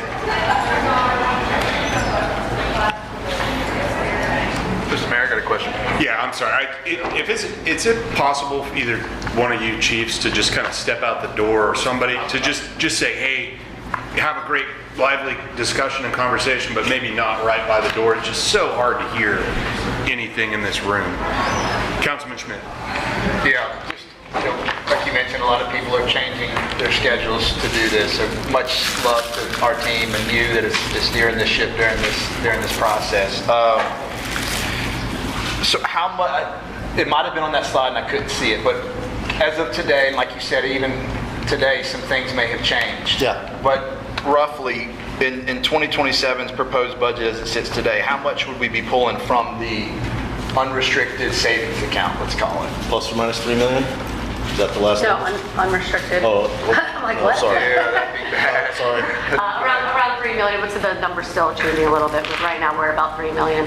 And when my comptroller pulled the revenues and expenses, and obviously fund balance, it's liquid, right? It changes every day, was about 4.5 million, I think it We was. still don't even have the revenues from the state yet. Yeah. We got 3 out of 8 or something. Yeah, it's 3 out of 8. I can check in the morning. But as far as, I think I heard what you say, is this 2027 proposed budget, we don't have all the revenues in, the year's not over with, but as the budget sits today, you said we're using how much to pull from the unrestricted savings account? About 3 million. 3 million to fund this year's budget. Yes. And we roughly pulled how much last year's budget? 5 million roughly last year. That's my questions, Mr. Mayor. Thank you.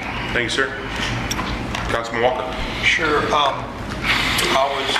Earlier, I noticed it with the director of the library about that personnel. That brought it up to my attention. Once again, the 3% cap applies to personnel and operations. Thanks to Mr. Jeter pointing out, it was about $40 million in personnel. Ms. Nagers, do you have a operations total for last year that we're looking at using the actuals of operations that Mr. Davis has been struggling with to find out how a 3% increase is creating difficulties. I want to know what that number is. Okay, well- If personnel was 40 million. No, I guess it's one point- personnel is about 32 million.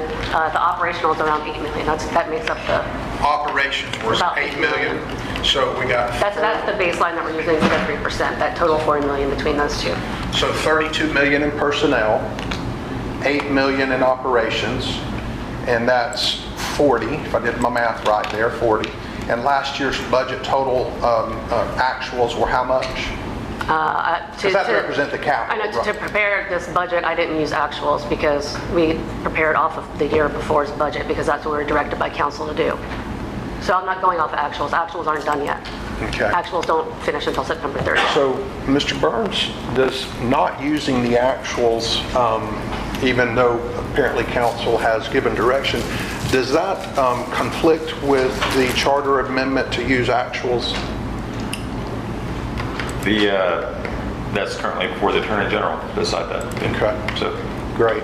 So right now, we're using budgeted numbers, not actuals. Yeah, we're That's using the charter fiscal. amendment that passed by voters said to use, because council told you not to use actuals, but to use budgeted. Is that correct? That's correct. We're using Okay. fiscal year 26 budget. Right, that explains a lot as well. But, so 8 million in operations, and I'm just doing the math here. If last year total budget was about 65 pre-amendments, right?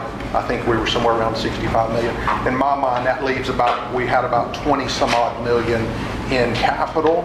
Because what other, we got personnel, operating, and capital expenditures. Right, and then we have all the enterprise funds, the special revenue funds.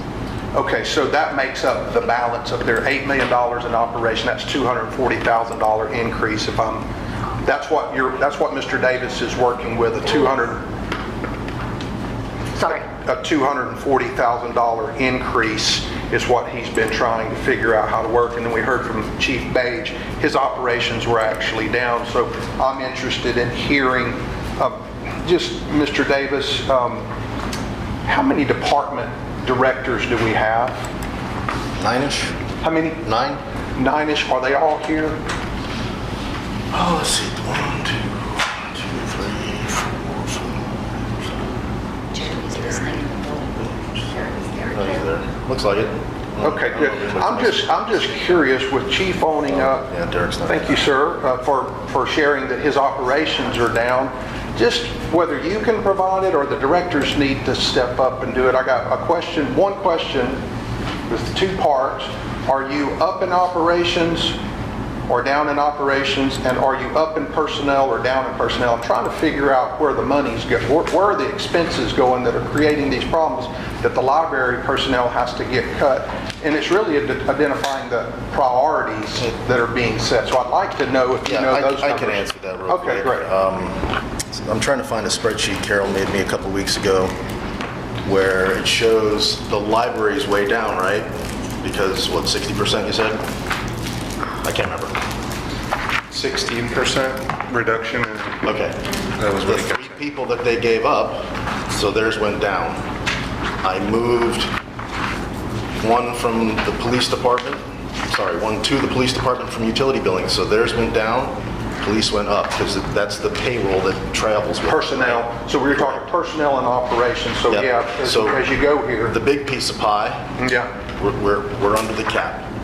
We're good. We've got still have some work to do, but we're under the cap. We're balanced. But some of them went way up because we transferred people. Golf, for example. Some of them went down because they gave up bodies. So utility billing gave up 1. Daniel gave up 2. Oh, off the top of my head, I don't remember where everybody got shifted from, but I did send that to you guys in one of the weekly reports. I could probably dig that up. So if you all the did, then bodies I'll look for it. I've got another obligation, so I've got probably 2 more questions here.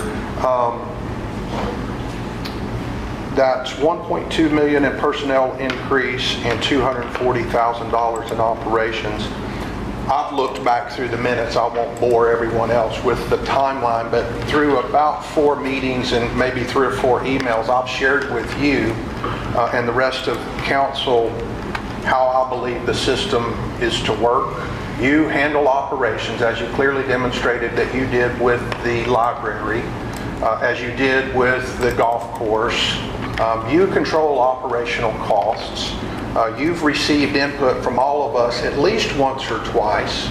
It's my belief, and I'll be leaving it with you, that our obligation as a council is to provide you the millage rate to be set, and you're to provide us a balanced budget. We've all shared with you, if these guys and ladies need to stay around and participate in telling you what to cut, they can do it. I won't be staying around because I have another obligation, so I'll be exiting here in just a moment. But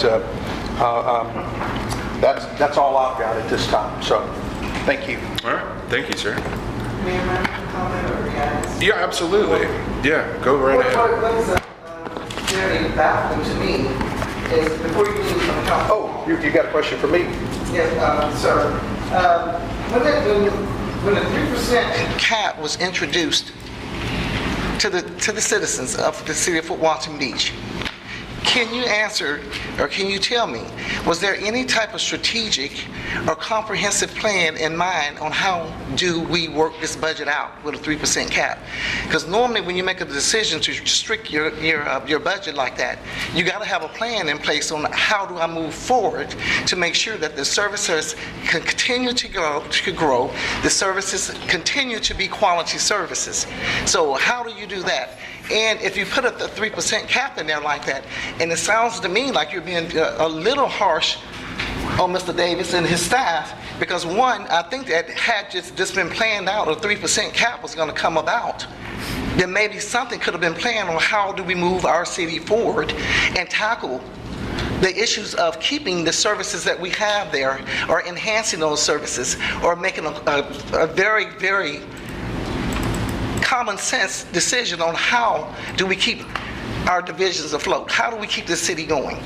For me, when you make a decision like that, I would think that somebody had to sit at the round table, come up with a comprehensive plan, come up with a strategic plan on how do I move this city forward. That's if you care anything about your citizens in your city, you come to the round table and then you put it out there and vote for the 3%, because guess what? You got to answer on how you're going to be able to manage that budget. That's all I'm going to say. Thank you. I love the discussion, and it gives me an opportunity to bring you back to a period of time in history that many of us were a direct part of, standing right up there asking the council bodies to do certain things, and we packed the house just like so many of them did. We did it so much, I remember on 2 of the occasions, we had people outside, we had a speaker out in the yard, and we had a room filled over here that had a speaker in it. I sat over there in that one, and they would call, and they'd say, okay, come up, and they'd come up here and speak, and then we brought that group that you talked about, which I'm only going to speak for myself, but that group brought up petitions up here signed by 1,400 registered voters that asked this body, not these people, this body to do something about the out-of-control spending. And this body at that time told them, you don't know what you're talking about, you're an ignorant citizen, and we're going to do it, and one day in the future you'll like it. That's what they told the voters. I think there were 165 members spoke in opposition one night, and there were 2 who spoke in favor of it. So that generated a fire in a group of people in the community and said, we're not going to tolerate that. So what they did is they put together the charter amendments, they got the petitions signed, they took it to the clerk of court or to the supervisor of elections, and then brought it back here to this body. This body sued over the matter, took it to court to prevent people from telling council what to do with their money. So they got tired of it, and they said, you know what, we're going to pass a charter amendment that limits your spending to 3% increases on 2 categories. Personnel, which we now know is somewhere around $1.2 million for this year, that they're having troubles making it out. They're cutting library staff. And they had a $240,000 operational increase available to them. And the only reason capital is limited is because the general fund has been depleted by spending. So that's how it happened. And so the people have demanded, the strategic plan was operate within the 3% spending, and that's it. Because for the last 10 years, those people had been receiving tax increases in the 15, 20, 30% increases. And now they were assured it was really needed. but the people didn't buy it, and the people showed up in force November of 24 and told this body how to operate. Since then, this body has taken steps and measures to try to overturn the will of the people. They spread narratives to overturn the will of the people and tell the narrative to these many fine people here and out watching that the problem is the cap. No, the problem is not the cap. The problem is a spending problem. Sir, if I may respond, Mayor.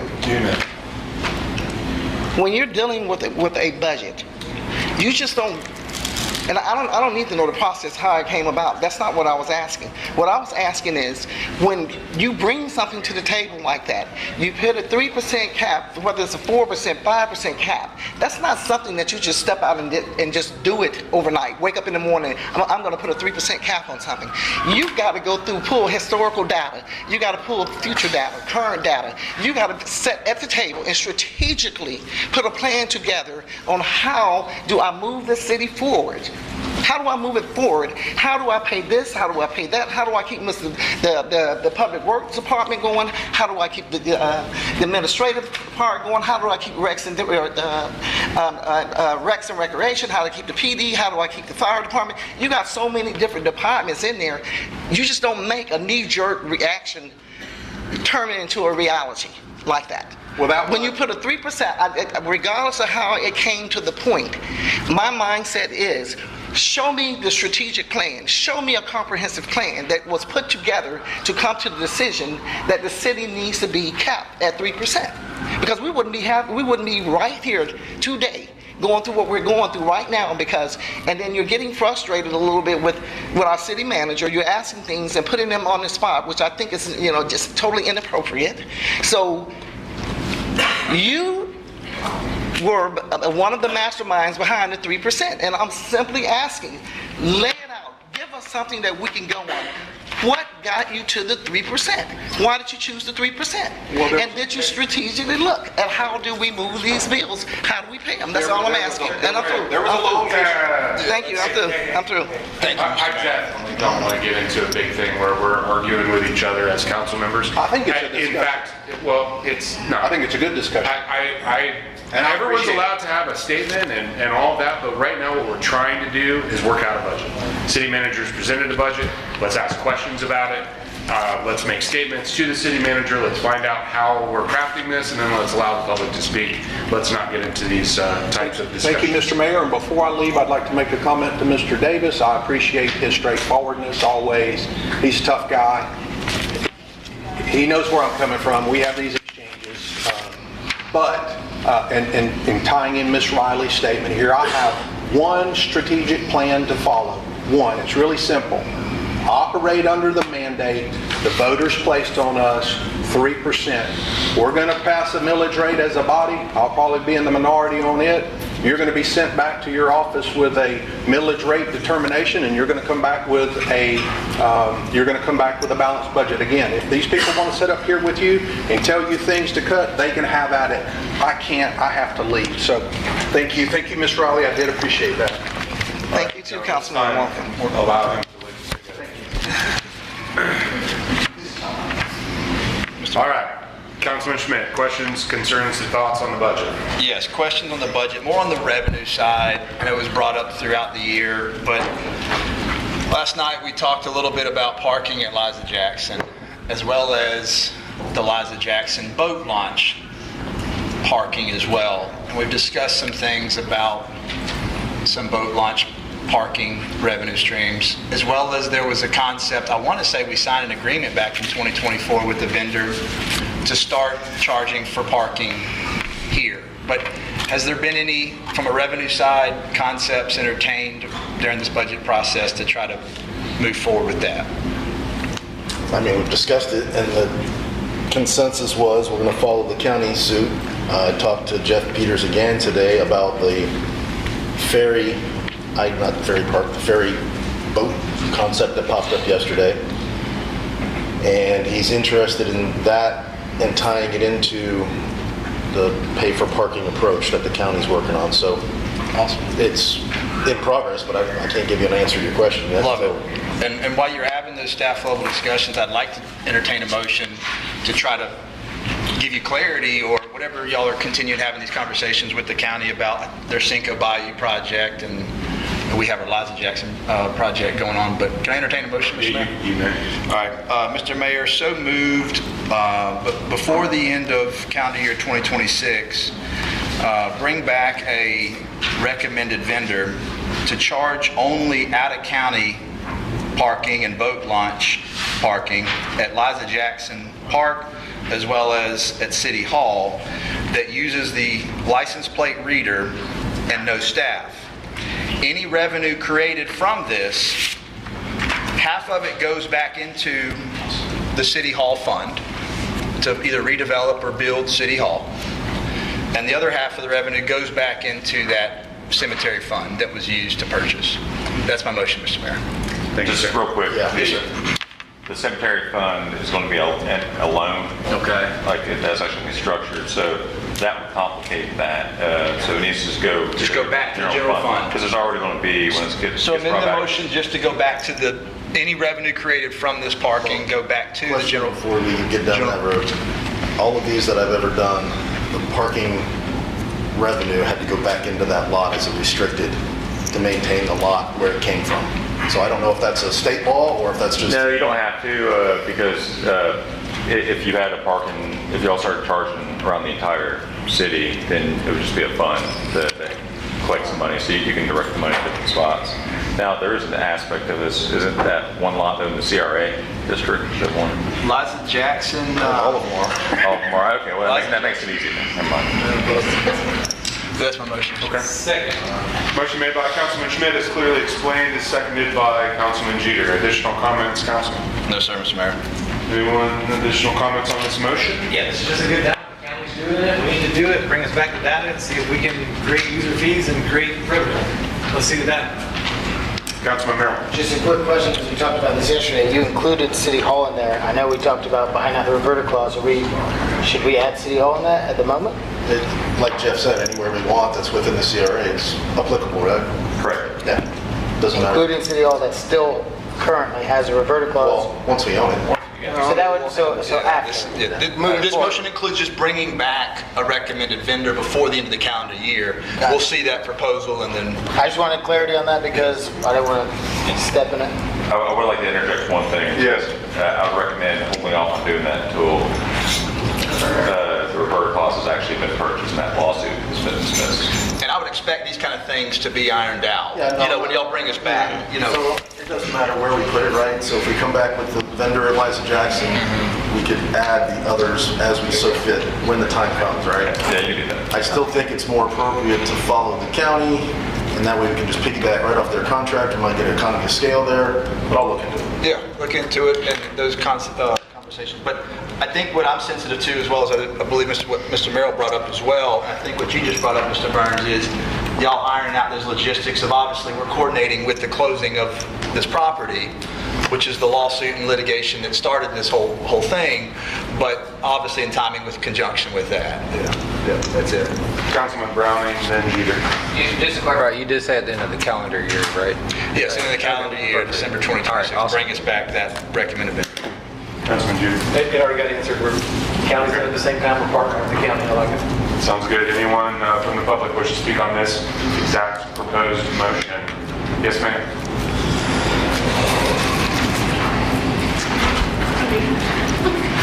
Hello there. My name is Holly Burrow. I live in Shalimar. I have a question for you, Councilman Schmidt. You're wanting to use surveillance to... I can't... Sorry. Is this better? Yeah. You're wanting to use surveillance to see who's not from the county and then charge them fees for parking? Similar software that's out there, like on the Mid-Bay Bridge, that charges by toll.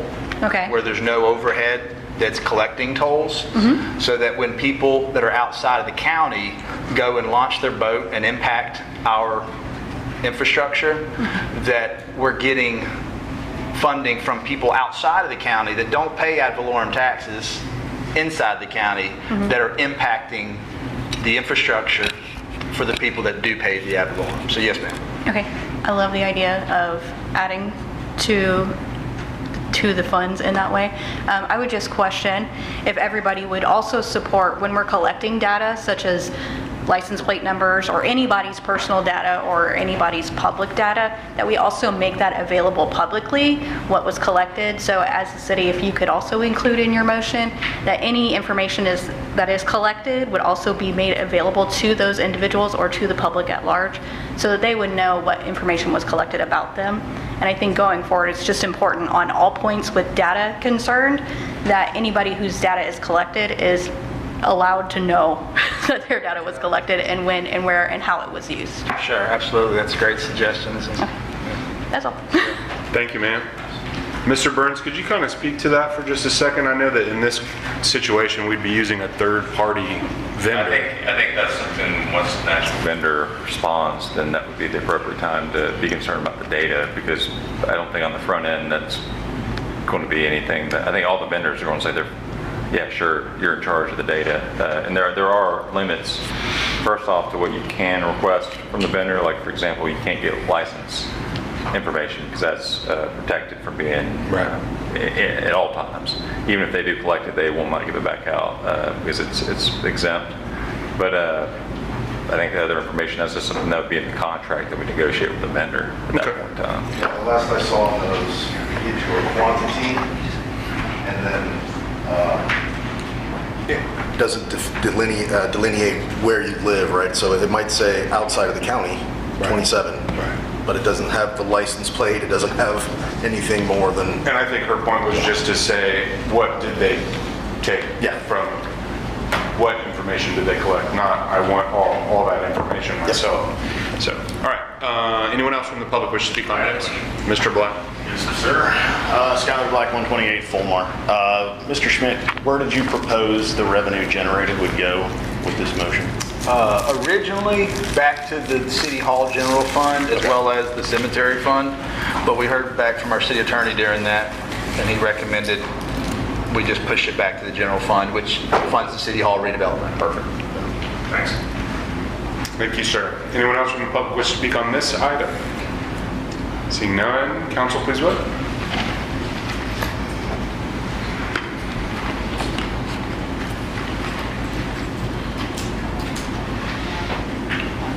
It's unanimous. Mr. Walker's not there. Okay. The vote is 6-0. Unanimous. Yes. Councilman Schmidt, any additional questions, concerns on the budget? We're still in your time here. Concern's been a positive concern. I know there was conversation brought up about the tourism money today as well as last night and whatnot, but I just want to show clarity and commend and support Councilman Jeter on, my understanding is there's a request from a director, March, April, May, June, some capital improvements that are needed for the golf course, also some needs for the library and other areas, found out what can be qualified to use that fund. And as of, I think, last night, we heard that there's going to be a lot of funding that subsidizes and helps us from having to pull from our general revenue. And I understand there's conversations about how we're going to improve that process moving forward, but again, in the past, we haven't always had the TDD funding that we're getting now. And we may agree or disagree on the projects, but we do have directors that are requesting projects, and we have a council member representative that sits on a county board that helps us get funding for certain qualified projects that keeps us from having to use the general fund. So I completely support the tourism funding for not only the golf course, but I just want to use this time to thank Mr. Davis, Mr. Jeter, and Finance. It sounds like they're cooking up something with tourism money regularly, and that directly impacts this budget and these requests and those kind of things. So I do want to address that concern, Mr. Mayor. Thank you, sir. Anyone else from the board here with thoughts, comments, questions for Mr. Davis, Ms. Neighbors, Mr. Burns, myself, or any others on the budget presentation? Councilman Jeter. When do we expect the actual revenues? Will it be I'm before? going to double check again in the morning, and I'm going to get Carol the finalized estimations tomorrow, so we can start balancing it. Any day. I have to have it done for the September 9th. The website says August. I know, we keep getting pressed with, we got 3 weeks worth of work and 2 weeks worth of time to do it, and I understand that, but it's hard to approve a budget when we don't know how much money. Well, the one that comes to you guys on the 9th will be the final revenue. Got it. It won't change from that one. Anyone else on the board? Oh, go ahead. Yeah. Just gonna say, I'd love to be like my wife and go shopping and not have a number. Oh. We need a number. She got a positive one earlier. On her with birthday. the book things. Yeah. Free books. Right. Anyone else from the board wish to make any comments, questions on the budget? Yeah, last comment. I think it's, as we get closer to the September meeting, not right now, not sure exactly what it looks like, but just so that we're all clear on knowing where each other's heads are at. Not going to support a budget when it gets brought back to us that includes that roughly $3 million pulling out of the unrestricted funding. I'm really concerned about what may happen in November with the additional homestead exemption, which I'm supporting as a resident. But what I'm saying is we're going to have some challenging things to do and to govern and move things around inside of our city budget, especially councils for next year. I don't want to start a budget that has that amount of money that's being pulled from our unrestricted account, especially that $3 million. We did $5 million last year, and then next year, if this amendment passes, it's effective January 1, 2027. So a lot of next year's budget is going to make an impact if it passes, and future council this time next year, if we keep depleting our savings and we need to use it because we took a big pay cut, that's the concern I got. That's it, Mr. Mayor. Thank you, sir. Did you know, Councilman Schmidt, and this is just a little sidebar to what you said, but interestingly enough, that if you move to the state of Florida and that passes, you're not eligible to get that homestead exemption for 5 full years.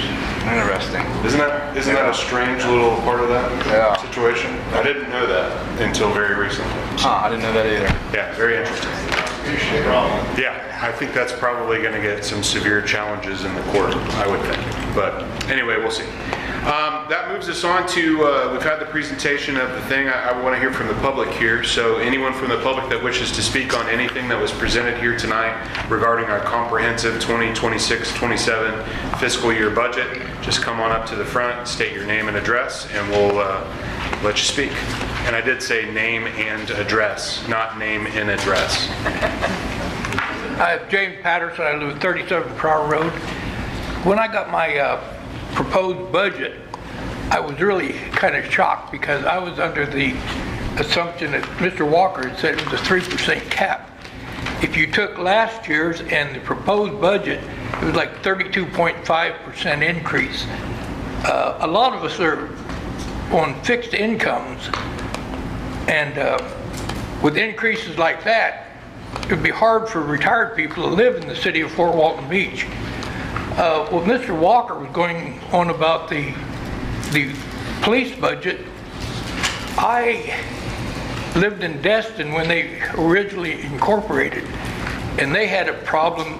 They'd started a police department, and it got kind of out of control because they had to have their own 911 and dispatchers and everything, and they went back to the sheriff's department. Now, from what I understand now, they have their own police department again. But the math, as Mr. Walker presented it, it doesn't add up. And that is something that maybe City Council should look at in that respect. And that may be a way that we can keep our budget intact. But when Mr. Riley was talking about the cap, that cap is there to protect people that are on fixed incomes. And we just can't, as a retired person, can't just automatically go and kick out 30% or 20%. We have to live within that 3% or cost of living, so the city should have to live under those same restraints. And I thank you for your attendance. Thank you, Mr. Patterson. Anyone else from the public wish to speak on the fiscal year budget? Mr. Champlin. Did I say it right this time? Yeah. Good. Perfect. Do I need to reintroduce? Yeah, please. My name's Adam Champlin. I live on 700 Clark Drive. Something that, let's see here. I just want to reiterate, Councilman Jeter keeps saying that we need to operate this as a business, and the government isn't a business, especially when it comes to services like a library. There's a lot of comparisons to the math that's necessary to cut the library or move it to another building to save money. But then at the same time, the golf course is getting a significant increase that, yes, can make more money, but isn't providing a service.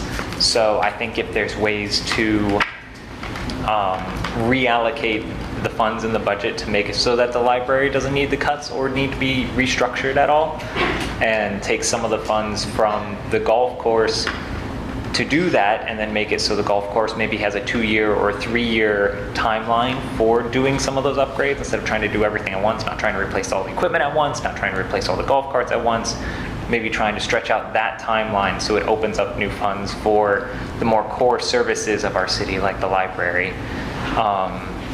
When it comes to the solar, I've done a little more reading on that and options that are available. Florida has a statute, 489.145, the Guaranteed Energy Performance Savings Contracting Act. It specifically includes a municipality, which I think is what we are. Yep. And what that is it allows you to find a contractor who finances the solar and the work, and then the city pays $0 up front, and the contractor is repaid from the energy savings that are guaranteed during the audit that they do to make sure that it does have a return on investment. So that makes it so that the solar would be able to be implemented without having any upfront cost, and it would immediately start having savings on the library cooling cost and actually probably generate more money based off of a rough estimate that the library is about 28,000 square feet, and granted some very general numbers about the solar production that we could get. We'd be looking at anywhere from $30,000 to $50,000 a year in production from the solar panels on the roof of the library, which would be almost 10% of the library's budget right there, just in earnings. Along with that, this is a time-sensitive thing due to national laws that have changed. The IRS has an elective pay, I think it's 6714, that allows tax-exempt entities, including cities, to receive the solar tax credit, the 30% refund, but it is directly cash payment. So it is a 30% cash payment to the city for implementing those solar incentives. So that I could not find if that payment would need to go directly towards the debt that's owed to the solar, but there'd definitely be something to look into as you guys voted on, looking into solar on the library, into those specific aspects to see if that would make it a lot more financially feasible, to make it a lot easier to generate money for the library. Even if you aren't able to utilize those resources, I feel like since it is for generating electricity for our library, it should fall under the infrastructure half-cent sales tax, and there should be a way that it can be qualified under that. I mean, especially since the police department's getting a kitchen remodel in there, the fire department's getting a bay door, the auditorium's getting a re-roof. I mean, solar is infrastructure that's not a service that the library is providing. It would be infrastructure for the library. So I feel like even if we can't get it out of there, it should be able to come out of the infrastructure sales tax. And if it does come out of the infrastructure sales tax, we'd be looking at a return on investment in about 10 to 12 years to where we would be net gaining. And since the building is only, I think, 24 years old, and that we've got, 50 years on most commercial buildings lifespan, that gives plenty of life for the solar to give plenty of return on investment into the future. So I think that's all I got. I appreciate it, sir. You're welcome. Thank you very much.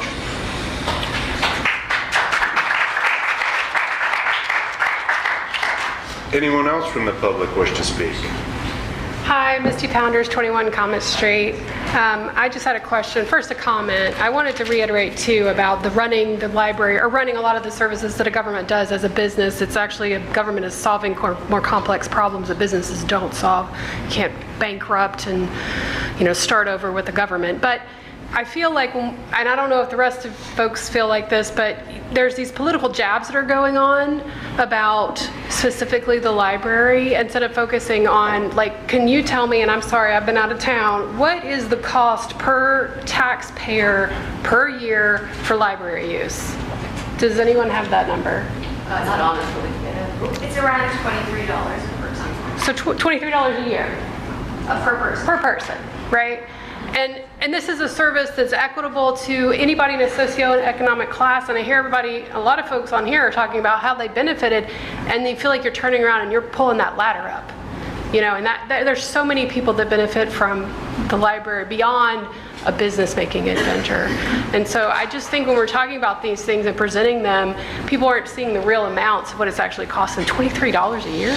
I mean, that's unbelievable for the service that are provided. And I understand we have to make difficult budget decisions, and we've got more coming in the pipeline potentially. I completely understand that, but I just feel like it's got to move away from the political arguments and get into the nitty-gritty of what are you providing the citizens as a service that we appreciate and we want to see, and we understand it clearly when we come up here to talk about it. Thank you. Thank you, Ms. Pounder. Yes, ma'am. Mayor and the council members, I understand that ma'am, I'm sorry. I know you were here yesterday. But... Lori Arrington, I live at 216 Fleva in Fort Walton Beach for the past 30 plus some odd years. I don't know. Okay, so I understand the city is in a difficult financial position. I understand the pressure on the general fund and that the difficult decisions may be necessary. But a difficult budget should not become an opportunity for a fire sale of city services and properties. Before we restructure, outsource, consolidate, privatize, or permanently reduce services, I think the city should follow a basic budgeting principle. Cut the discretionary spending first, defer optional spending second, touch core services last. And this budget shows that there is still room to do that. I would start with travel. The proposed general fund contains $99,235 in travel and per diem. Last year it was $99,960. That means travel was reduced by only $725, which is less than 1%. It's actually 0.7%. In a year serious enough that we're discussing restructuring city services. I'm not suggesting eliminating necessary travel. If attendance is required for a license, a certification, or an essential operational purpose, fund it. I work on the base. We've gone through 18 months of what you guys are faced with now. Travel was the first. Travel was absolutely the first that we started. No non-essential travel was allowed. Optional conferences and discretionary travel should be reduced much more aggressively before residents lose services. Second, look at the proposed use of the fund balance. I'm still gonna come back to that $150,000 for the lobbyist. Half of that would have kept the library where it needed to be open, Monday through Saturday. If our financial condition is serious enough to justify permanently restructuring public services, then it's serious enough to defer a $150,000 lobbying contract. Thirdly, public relations and promotional spending should be examined before core services. The city manager's proposed general fund budget includes $10,000 for promotional activities. All of that adds up. It sounds like a little bit, but all of it adds up. The Public Information Office includes spending for municipal communicators conference, marketing, branding, video, royalty-free audio. All of those are nice things to have, not have-to-haves. Individually, those individual numbers that I mentioned may not solve the city's financial problem, but that's not the point. The point is the order in which we make the cuts. If we're asking residents to accept fewer services, smaller departments, outsourcing, consolidation, or permanent restructuring, then council should first demonstrate that discretionary travel, optional conferences, lobbying, promotion, public relations spending have already been reduced as far as reasonably possible. And this has not happened when a nearly $100,000 travel budget was reduced by only $725. I'm not asking you to pretend that the financial problem doesn't exist. I'm asking you not to use a financial problem as justification for permanent changes before exhausting temporary and discretionary reductions first. Cut travel harder, eliminate optional conferences, defer the lobbyist, reduce promotional and PR spending. Then show the public what shortfall remains. Fiscal responsibility is not simply cutting services, it's having discipline to cut the least essential things first. Thank you very much. Thank you, Ms. Harrington. Anyone else want to speak on the proposed comprehensive 2026-27 budget? Mr. Azaretto. Good afternoon, Council. Jay Azaretto, 13 Anastasia Drive. Just a couple of questions in relation to Mr. Berry's motion to move the library from downtown. I'm, for one, against that. I feel like a lot of people in this room are as well. So I just want to pose a couple of questions in regards to that. What would happen, what would the loss of roughly 81,000 annualized library visits mean for downtown foot traffic? That would make a big impact in my world. How much business activity is generated by patrons before and after library visits? I know when I go and visit the library, I spend a lot of money downtown. How does removing a heavily used public downtown destination align with the goals of the Community Redevelopment Agency? I don't think it does.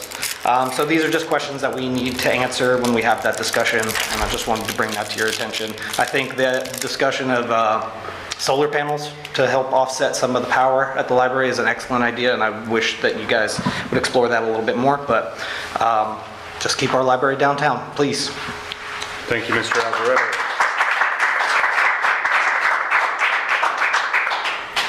Anyone else wish to speak? Mr. Leibowitz. James Leibowitz, Canterbury Circle, Fulton Beach. I want to try and hit on both the golf course and the library if I have time. The golf course, if that does get privatized, we still own it. It just gets leased out. Is that correct?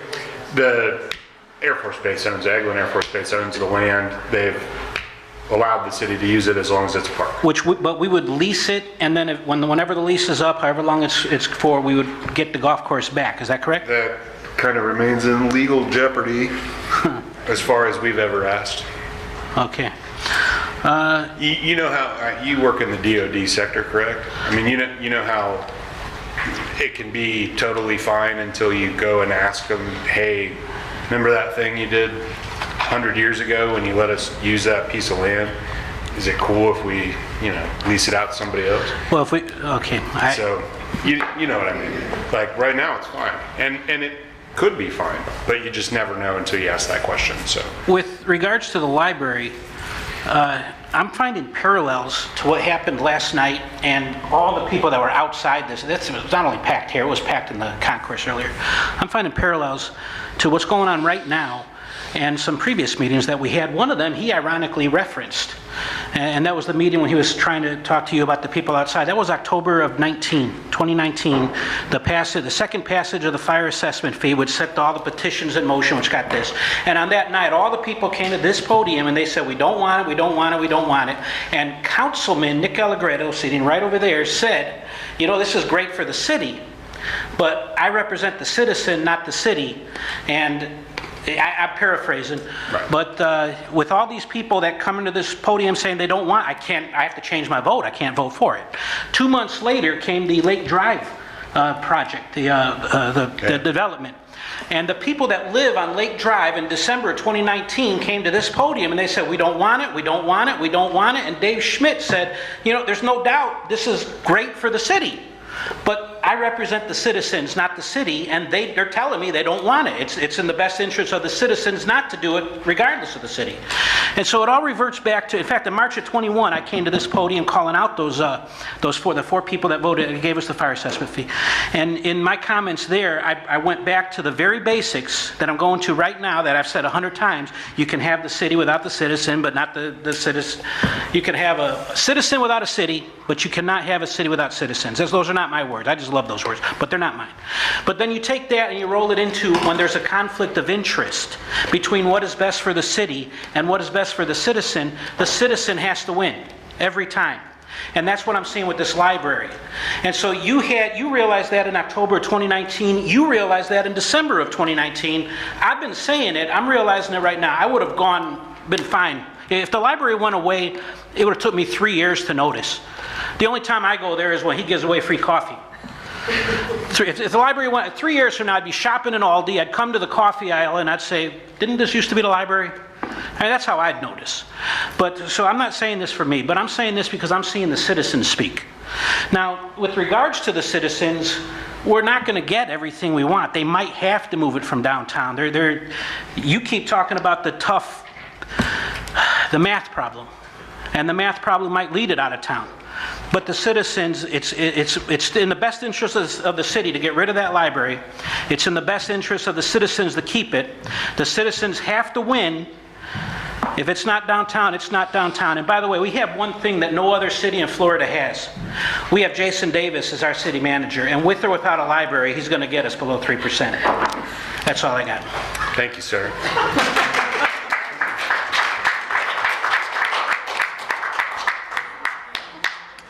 Very well done. Anybody want to follow that? That was a good one. So I do need to circle back on some of those comments, just so we're all playing on the same. Sure, absolutely. The lobbyist is not in the budget. No, I know, that's what we're gonna, if we can get I'm talking to the people that are telling me to get rid of the lobbyist. Right? So it's not in. I was told to put it in last year. I pulled it out because it just didn't fit. We tracked it for this year. It doesn't fit. Travel, right? I have had, I got to give credit to 6 of the 7. They've worked very hand in hand with me trying to navigate some of this. And I'm not here to say yes to everything they bring to me, right? One of the concepts was cut the travel and the training, and I'm not okay with that because we have guys making $17 an hour and they're trying to build a career and move up, and they have to go to these extra trainings so their knowledge base grows, right? And I'm not going to make a $17 an hour dude go pay for his water license. That's a party foul. He has to have it to touch the pipe. Anybody in this city that works for the city, they can do my job. I can't do any of their jobs. I'm not an engineer. I'm not a CPA. So it's important for me to keep that training in there because that's how they build their career and do whatever they want. I love the library. Maybe had I spent more time in the library, I wouldn't have grown up to be a city manager that is overpaid and underqualified, right?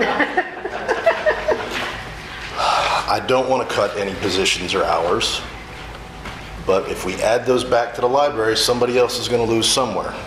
Everybody gave up a little bit. Police gave up some, water gave up some, utilities gave up some. Everybody contributed to get us under that cap, right?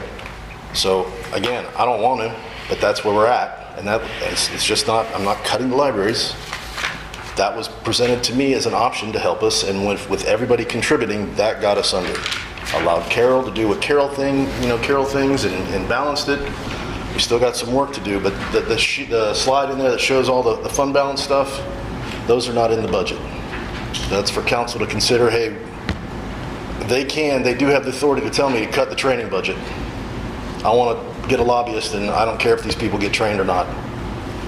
I don't get with that, but they have the authority to tell me that, right? So just wanted to circle back on that. I totally dig the idea of solar. I've done a lot of projects with that.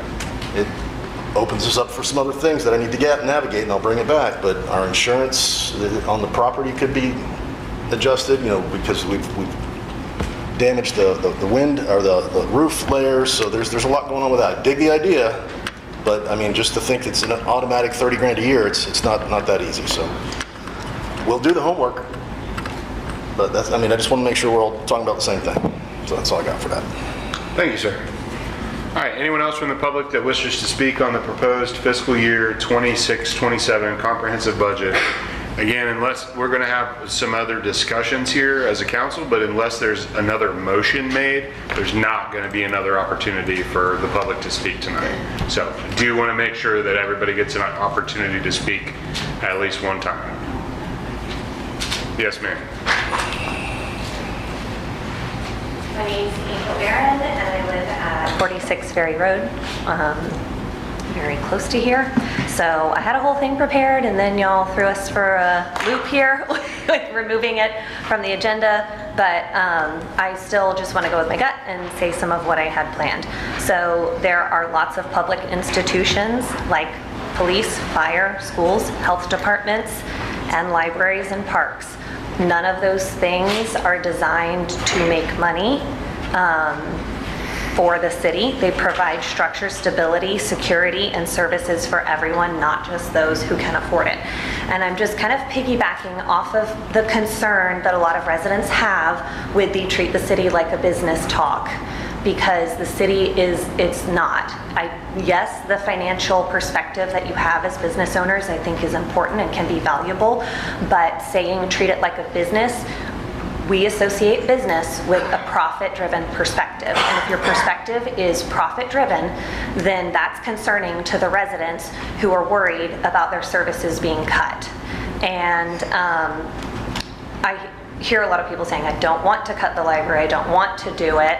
And then Mr. Jeter, in the last meeting, you did say maybe we don't save all $550,000 from the library, maybe we save $450,000 and give another $50,000 to the rec center. So that kind of talk, what I heard was, whoa, we're now considering a $500,000 cut from a $550,000 budget. So maybe a little more clarity, a little more transparency in the things that we're proposing or thinking about. Maybe I misunderstood, I don't know. But I do hear people saying we're just concerned about the perspective of treat it like a business because it was not designed to be that way. Yes, we do have to generate revenue, and I get that as well, and I support coming up with creative ways to generate revenue because we do for the things that we value. The things that we really want to keep around, we'll figure it out. And also, I just want to speak to mainly, this is for the citizens, from my understanding of the property tax amendment. If anybody wants to, correct me on this, but if anybody has a better understanding than I do, but this property tax amendment does not cut all your taxes. All the school ones remain. And when I looked at my property tax bill, that was probably roughly 1/3 of my property taxes. And it also reduces the assessed value of like second homes, non-homestead exemptions, and commercial properties from 10% down to 5%, right? So that's going to lessen the amount of money that cities can charge to businesses, second homes, vacation homes, all those kinds of things. Am I right? And also, there are a number of organizations that have spoken out about this, and I'm just going to name them: Florida State Fraternal Order of Police, Florida Fire Chiefs Association, Florida Sheriff's Association, Florida Association of Professional Firefighters, 100 Friends of Florida, Florida Recreation and Parks Association. I mean, the list goes on. There's a library organization within the state of Florida that has as well. So these are my personal opinions and concerns about the amendment. I do understand, people are wanting to see less costs. But I think it says something when a lot of these organizations are coming out and saying this might not be the best pathway right now to try to save money because it is going to result in loss of parks, loss of libraries, loss of rec centers, those kinds of things. So I just wanted to just share that information because I think sometimes putting it in layman's terms can be helpful. And I think it's easy to criticize something if we're not using it ourselves or going to it. And it's easy to say it's not valuable if our mindset is we need to prioritize money over our people. But when we invest in our people, that is saving us some money in the long run, much like I might go to the doctor for preventative health care services so that I don't go to the emergency room later because I ignored something, a health concern that came up. So I would just ask that you maybe kind of rethink the way that it's being communicated to the city when we talk about treating the city like a business, because we're people and people matter when it comes to city services. So thank you so much. It's good feedback, right? I just want you to have the number that's tied to that property tax amendment. If it passes, I mean, the sadist in me kind of hope it does, so people see what actually happens, right? $2.5 million. I gotta find another $2.5 million. Yep. I can't cut sanitation. Yeah. We gotta take out the trash. I can't cut police and fire. Yep. I can't cut water and sewer. You see the things that are left over. No, I understand. I do. I understand it. And that's why I wanted to make that statement about this is like exactly what it means, because I do think it was pushed out that you're going to save lots of money, you're going to save lots of money, and you might not save as much, but also are you willing to give up some of the things that you enjoy And there's on a different day-to-day strategies basis? being discussed, Yeah. a whole different tax. But also, I mean, Jack in the I Hill, found it interesting when I saw that police departments and fire departments and all of them were saying, we don't support this, and you can look that up. But Yeah, I mean, lots of math in my statements head, made, just, yeah. you know, shaved ape math. Yeah. It's probably be 10% of the workforce, so probably about 30 people. There's 67 counties in the state, 400 municipalities. If they follow suit with that 10%, you can see your unemployment rate's going to go up. Usually lockstep's your crime rate, right? So there's a lot going on. You got to digest all those common denominators. Yeah. There's a lot of Thank you really, for sharing those I numbers, appreciate too. you bringing that up as well, and there's a lot of really good information that's out there that's very nonpartisan. Yeah. That just shares how that will affect Right. not only municipalities but counties as well. Right, yeah. And it's a really big deal. And you know, as Mr. Coffey from the county was in here last night and kind of talking about, you know, what the county's plan would be, and that for us in this county sounds great. You know, we all pay an extra 1 cent sales tax. Some of us, you know, get our property taxes reduced. Those that don't own a home, doesn't really matter to them. They're just paying more now out of their pockets. But, you know, to those counties that are in those super rural areas that people don't take vacations to, that's tough, man. And, you know, what is the plan going to be for them? So there's a lot of questions, and I appreciate you bringing it up tonight. Councilman Jeter.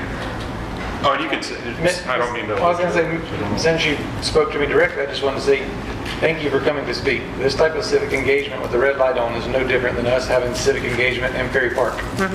Me and my wife see you there almost every day working out. The same people that we may not agree or disagree with on other votes, we see in Publix, we see on the roads. We had how long did we talk in Ferry Park after the library meeting the other day? 30 minutes? Very lengthy discussion. So I want to reframe when I say run it like a business. I want to let you know, when me and you talked and I explained to you what the rollback rate was, you didn't really know what that was, right? And I was trying to show you how that's depleted our fund balance, the money we have to spend. So I really thought we had to engaging talk and educated you. I wasn't still standing on, gotta run it like a business and cut losses. You know, we actually have to have money to pay for stuff. It's simply that simple. That's why I keep saying math problem. I love the library. The Navarre Beach Fire Department right now, if you go look at the news, is asking the county to borrow money because they're broke. We have, as Nicole said earlier, $4.5 million of unrestricted. We're going to spend $3 million of it this year. So Mr. Davis is just saying, if this stuff passes in November, and I understand what you're saying, you listed all these organizations that are against it. And if you go back and read them all and look at them, all those are government organizations. Of course they're against it because it affects them. I don't know if it'll pass or not, but if you remember our 3% cap that passed, every government organization in this community, were they for it or against it? They were against it. No, I know. And it passed. So up here, I could very easily say, you know, it kind of goes back to the golf course earlier. The gentleman said, the golf course is making money, so you kind of got to, but he also said, we should use the golf course money to fund other stuff. We do that. But if we don't give the golf course what it needs to make more money, eventually the golf course goes, our maintenance equipment's broken, we can't cut our grass, no one plays golf. And then a year from now we go, we did the rollback rate, we spent all of our money, we're going to have to, in 2 years from now, we could be in a situation where we got to pass another fire fee, we might have to pass a library fee to be able to pay for it. This is not a Bryce wants to run the city like a business. No, and some people have even said, well, think about your legacy when you get off council. I do. I own more than one property in this town, so it affects me by more than $22 a year, as people like to use that analogy. And I'm still fine. I've voted every year not to roll back the rate. I have voluntarily raised my hand in this seat and voted to pay more in taxes, me personally.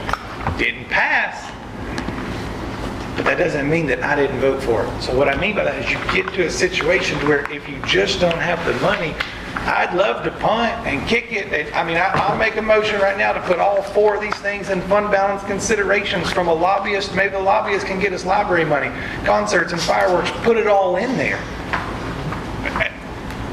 Good luck. Next council, you're coming in with $0. So when all your people leave and say, oh, you didn't even give us a raise last year, we have no money. Like, that's where I say math problem. I'm not trying to scare people and say the county's going to take us over, but ask staff. Everybody is concerned right now. I'm using the word restructuring.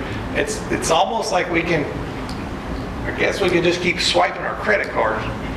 But that's where we're at. And me and you had a great talk in the park. I don't mean any of that negative back towards you. It's just, that's where we are. Yeah.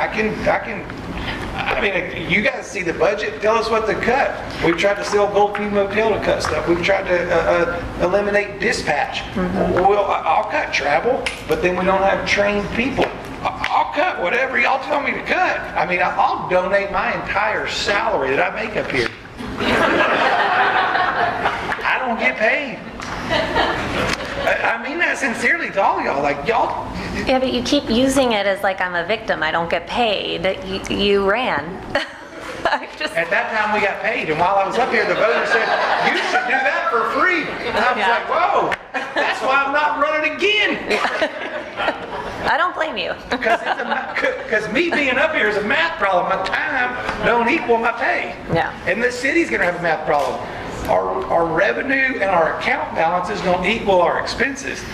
We can chop it up however y'all want. We might.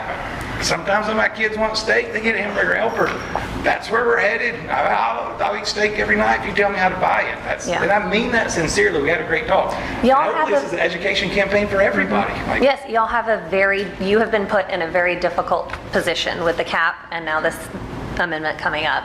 And so, yeah, I think people are just very concerned about the possibility of losing something that they love, because if or when the library budget is cut, we know that is not coming back. That's not we're cutting it temporarily and then we'll bring it back. Or if there was a pathway for that, we would want to know. But once we start losing and cutting, is there even a pathway to ever bring it back? It all depends on the money. It all depends. I mean, again, when I ran, I had a list of awesome things I wanted to do. I got 5 kids. I want them all to grow up here one day. I want Fort Walton Beach to be as awesome as every single person in this room. Yeah. It takes money, period. True. Thank you, ma'am. Thanks. Mr. Schmidt, and then anybody else from the public. To piggyback off of that, I want to directly kind of respond as well. You're right. The education information between what you hear or what residents hear and sometimes what comes out of here is there's a gap in communication in the education piece. Completely agree. Whether it's information that my wife gets and we have to digest what's going on compared to what she hears, or other close friends of the family that we have these agreements and disagreements. But I guess more specifically, the narrative about golf gets a lot and the libraries get none. The path that we're strategically trying to make is where every single revenue and every single expense that comes from golf is just from people who want to play golf, and allowing that to go fly and to go cook and whatever golf can do to maximize that, as well as there's some legislation with this most recent cap that some of those purchases and some of those expenses, when the golf makes it to the enterprise fund, that those expenses that are just paid for by golfers will be exempt from the overall cap. And that cap space can hopefully be used and operated and so there's a lot of energy and conversation about golf compared to the library, and as well as treating like a business. If we don't comply with the recent legislation of the cap, if we don't comply, like a judge's designee could be inside of our finance department. making sure we're running it a certain way. You know what I mean? So my context of the math problem as well, back since June and things like that, and like I kicked off at the beginning of this meeting, none of the emotions, whether it's talking about police department consolidation, library, golf, whatever it is, finding how to get the math right so that we don't have a judge's designee inside of our finance department trying to figure out why we may or may not be breaking the law in the future if we don't maintain our expenses and what the legislation says. I don't want that judge's designee inside of our finance department. They already are doing so much as it is and those kind of things. So that's my context of the math problem and running it a certain way so that, you know, we don't break the law. I do think that when comparing the golf course and the library, they are completely different things. And the comparisons came from City Council, not the citizens. The citizens, I believe, began speaking about library versus the golf course because there was significant talk in the budget workshop about the golf course, and it's doing so great and it's making so much money. I don't hate the golf course. I don't golf, but go golf if you love golfing. But it was well, look at this, it's making money, and the library, loss is how it was described, and they have different purposes. The golf course serves people who like to play golf, people who can afford to play golf, but the library services everyone in the community, regardless of anything. Completely different usages. Yeah, and different usages. Like Chief Page mentioned, that's right. Like Chief Page mentioned earlier on, with the county and the school district, they both want school safety. Mm-hmm. It's a conversation about who's paying for it. Mm-hmm. And getting the agreement back to where it was, the 50-50 split. So nobody's discussing about wanting to remove the safety, it's who's paying for it.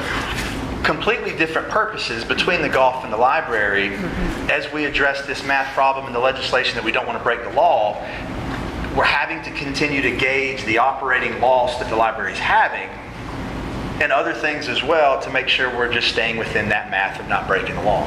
That's it, Mr. Mayor. Thank you, sir. I would just also like to add thank you for being here both nights and speaking about something you're passionate about.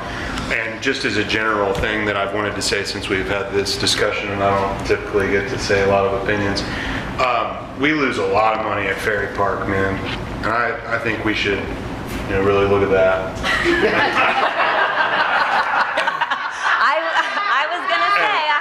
Anyone say we should look at Ferry Park's budget? I'm just saying, I would have been sitting over there. Hold on, before you go comical, I've got parks on the list. That's part of restructuring. There's parks that we don't use that we might have to sell to make money. Mm-hmm. If the voters want to sell Ferry Park, I'm in. What I'm saying. No, that's why I bought my house where it is. So you want to sell Ferry Park to pay for a library? No, she does not. Okay, I don't either. But there are parks. I want them both, and I'm willing to pay my taxes. What's the main takeaway? Google's going to help us figure out this math problem. Right. So, listen, I just want to finish my one thought because you guys get so many thoughts and I get no thoughts. My one thought is only that you could compare the library to any service that the city offers. It's a service to the citizens with their money that everybody chooses to say, we want this service. So we said, hey, what do you think about the library? We might have to cut some money from it because it sure does lose a lot of money. It could have been, hey, what do you think about these parks? They lose a lot of money. It could have been any number of different things. But when people come down and come to these meetings and people send emails all day, every day saying, don't do this, we love the library, we support the library, that stuff matters more than anything. Because in April of 2027, there's going to be 4 different people sitting up here, and they might have different priorities, and they might want to close the library. I don't know. They might want to sell Ferry Park. Again, I don't know. But, I mean, it's serious. Like, we have to have these kind of discussions to make sure that everybody's tax dollars work. Yeah. And right now is a really tough and strange time. David and I, Councilman Schmidt and I have been up here for God knows how long, 11 years, 10 years, something like that. this is the most, and I can't speak for him, but this is the strangest budget cycle I've ever seen. And the most complicated, and it's the most challenging, and it's only going to continue to get more challenging. So I would just defend everybody that's been up here, whether they've said it the right way or not. Nobody has ill intention toward our city, toward our library, toward our parks, toward really anything. Everybody up here has just tried to offer items for discussion. And what can we do? How can we get to this number that we've got to get to? Ms. Arrington brought up a great point, I thought, earlier about what are the priorities, right? And that's what the discussion has to be. And when you kick the hornet's nest of saying maybe the library might not be a priority, you find out how many hornets will come out and say, that's our hornet's nest, don't mess with it, right? So would the same amount of people come out if we would have said, hey, we might want to sell Ferry Park to Jay Odom? Because I bet he could build some really awesome townhouses there. You know what I'm saying? And then so how many people would come down here to this and say, are you out of your mind? You can't do that. Everybody loves this park. It's the biggest park in the city. And then you find out what people are actually passionate about. When this discussion began originally, it was Councilman Jeter saying, where were all these people when we talked about this 3% cap? Where was all that discussion? Where were all the people on the second year after the fire fee passed? And after Mr. Leibowitz congratulated me on voting no against the fire fee, where were all the people that year, on the second year, when the fire fee passed? There was no one. Where was all the people when we lowered the millage rate? Nobody came down here and said, don't do that, that's a bad move for the future. Nobody emailed us and said, thank you for, keeping my property taxes the same as they were before. Okay, thank you. Right, so I'm just saying, there's only these certain moments in the city government's history where people actually care about it. And this is one of those moments, and I'm thankful to see the amount of people in the community that cared about this particular hornet's nest. So thank you. It has been beautiful to see everyone come together and everyone come and support something. And I do think in general civic engagement is lower than it used to be and hard, and a lot of people just don't always know.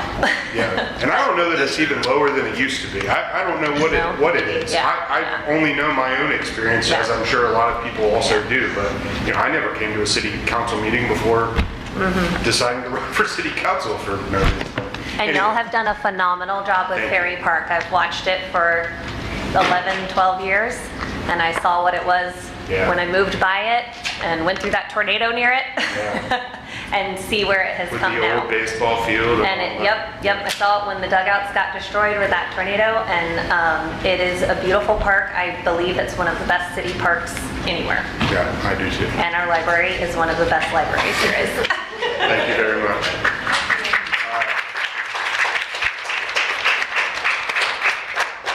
Anyone else from the public wish to speak on any item that has not spoken? I don't think you've spoken on the regular list tonight yet, so you're good. Go You need ahead. my name again? Yes. Bobby Bro from Shalimar. Thank you. I want to thank you all for allowing us to make public comments tonight. And also, I am the Communications Secretary for the Fort Walton Beach Library Friends. And I want to take a moment to just let everybody know that we're a 501c3 nonprofit that does raise money in fundraisers, and we spend all that money to help the library. But we need more people to come to those meetings, which are on the first Mondays usually of the month at 6 p.m. at the library. But I also want to address the topic of moving the library, Ms. DeBerry, Councilwoman DeBerry, sorry. You did mention that you are interested in moving it into the neighborhood where I think it is Holmes and Jet Drive intersect, is that correct? Or is it by the tennis center? It's the tennis center. The tennis center. It's that park where the tennis center is located. Okay, all right. Well, I love the idea of a bigger library, as you said. And I love the idea of more people being able to access it.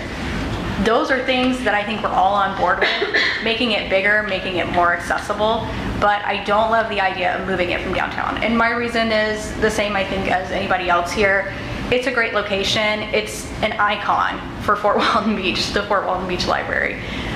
You recognize that big tower, you know what it is, and people love going there. It makes a big difference in the community, and people come from very far away because it's easy to get to and it's easy to see on 98.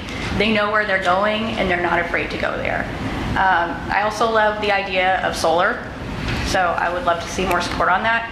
And maybe a great opportunity for us is to, instead of considering only solar on the roof, would be considering a solar pathway to help guide people there and maybe make it a little bit safer for people to get there. And then my last point that I want to make is that I really appreciate the time that you guys all took to read through all those emails. I'm super proud of Fort Walton Beach really showing out and saying we love this library and we need it. And I recognize that you guys all did say many times that you support the library, and I hope that you continue to, and that when those tough cuts do come down the line, that you do consider other things before that, and keeping that library open where it is and funded enough to run those programs that make such a vital difference for the community. That's it. Thank you, Ms. Potter. All right, anyone else who wishes to speak on the comprehensive budget that has not spoken? All right, we are moving on. May I ask, how many parks do we have? 12, No. 17, It's closer to 25. 25. You can talk about open space, beach access. 25 plus. Well, I'm just letting you know that we have more than just Liza Jackson and Ferry and I was just downtown. Yeah, I was just mentioning the biggest.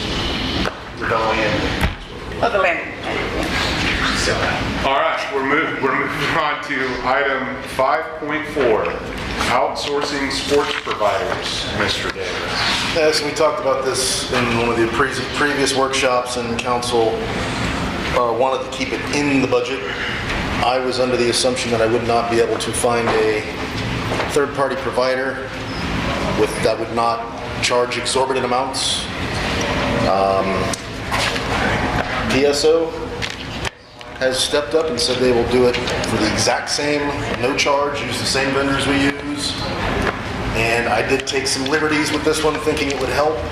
I've already cut this out of the budget, but I am bringing you back for council to say, no, keep it in, whatever. But if that 160 isn't, I have to put it back in, I gotta find another 160.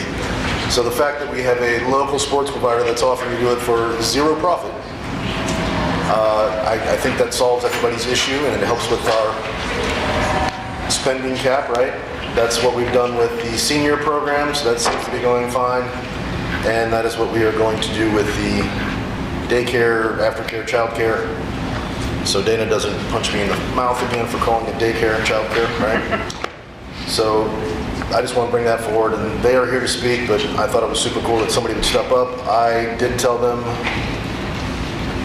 under the scenario, since we would have to go live on October 1, I'm okay with not putting it out to bid for the first year, but next year it would go out for competitive bid of zero profit.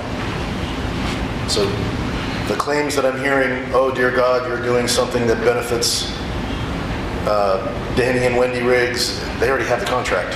They're just expanding the services they provide. So nobody's benefiting in any capacity. But questions, thoughts, comments, and I can see they're here. So questions for Mr. Davis from the board? He answered my question. It was going to be a 1 year. It's about to be next year when we have time. Gotcha. Anyone? Actually, I mean, do that. Do we need to take any action on this? Probably, because you told me to take it out last time, or to leave it in. Now I'm asking you to take it out. Move to approve and take it out of the budget. Second. Motion by Councilman Jeter, seconded by Councilman Schmidt to remove it from the budget. Thank you for stepping up and helping the city out. I'm sure it will be run just as professional as it has in the past. And we'll look forward to addressing it again next year. So operations-wise, nothing's going to change as well. Sean's going to oversee all those programs. They're just basically going to be a pass-through for the bills. And super nice, right? Thank you. Yeah, appreciate it.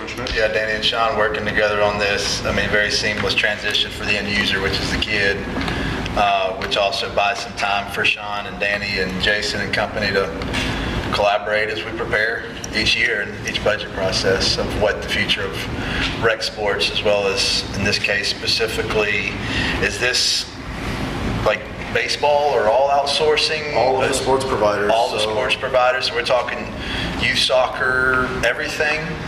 Yeah. Okay. Everything we currently offer, they're going to buy it. They're going to use our vendor to buy the T-shirt. They're going to love it. Use our vendor to buy the trophies and whatever's, right? Same coaches. The only difference will be the fingerprinting, right? So that's just a pass-through, but there's no markup there. Again, thank you, Danny and Sean, for stepping up and doing this, and whoever else he's pointing to. And there's somebody else. Thank you. I didn't see her behind there as well. Ms. Riggs, thank you too. Anyone from the public wish to speak on this motion? Mr. Leibowitz. James Leibowitz, Canterbury Circle, Fort Walton Beach. I know a guy that has an affiliation with a Little League tackle football team. Asking for a friend here, but is there any path to where this team could be, you guys know who I'm talking about. Yeah, I mean, again, we get kind of like two flavors, right? So if you came into the city, we need to run the numbers because now that it's outsourced, it's not an issue. So it would go through that program for them to pay the sports providers. Or last year you rented the fields, whether it was Chester Pruitt, I can't remember, or Oakland. Oh, we had it on Fridays, but we were using the field that's not there anymore, the Ed Brown's, the Ed Brown Homes, or whatever you call it.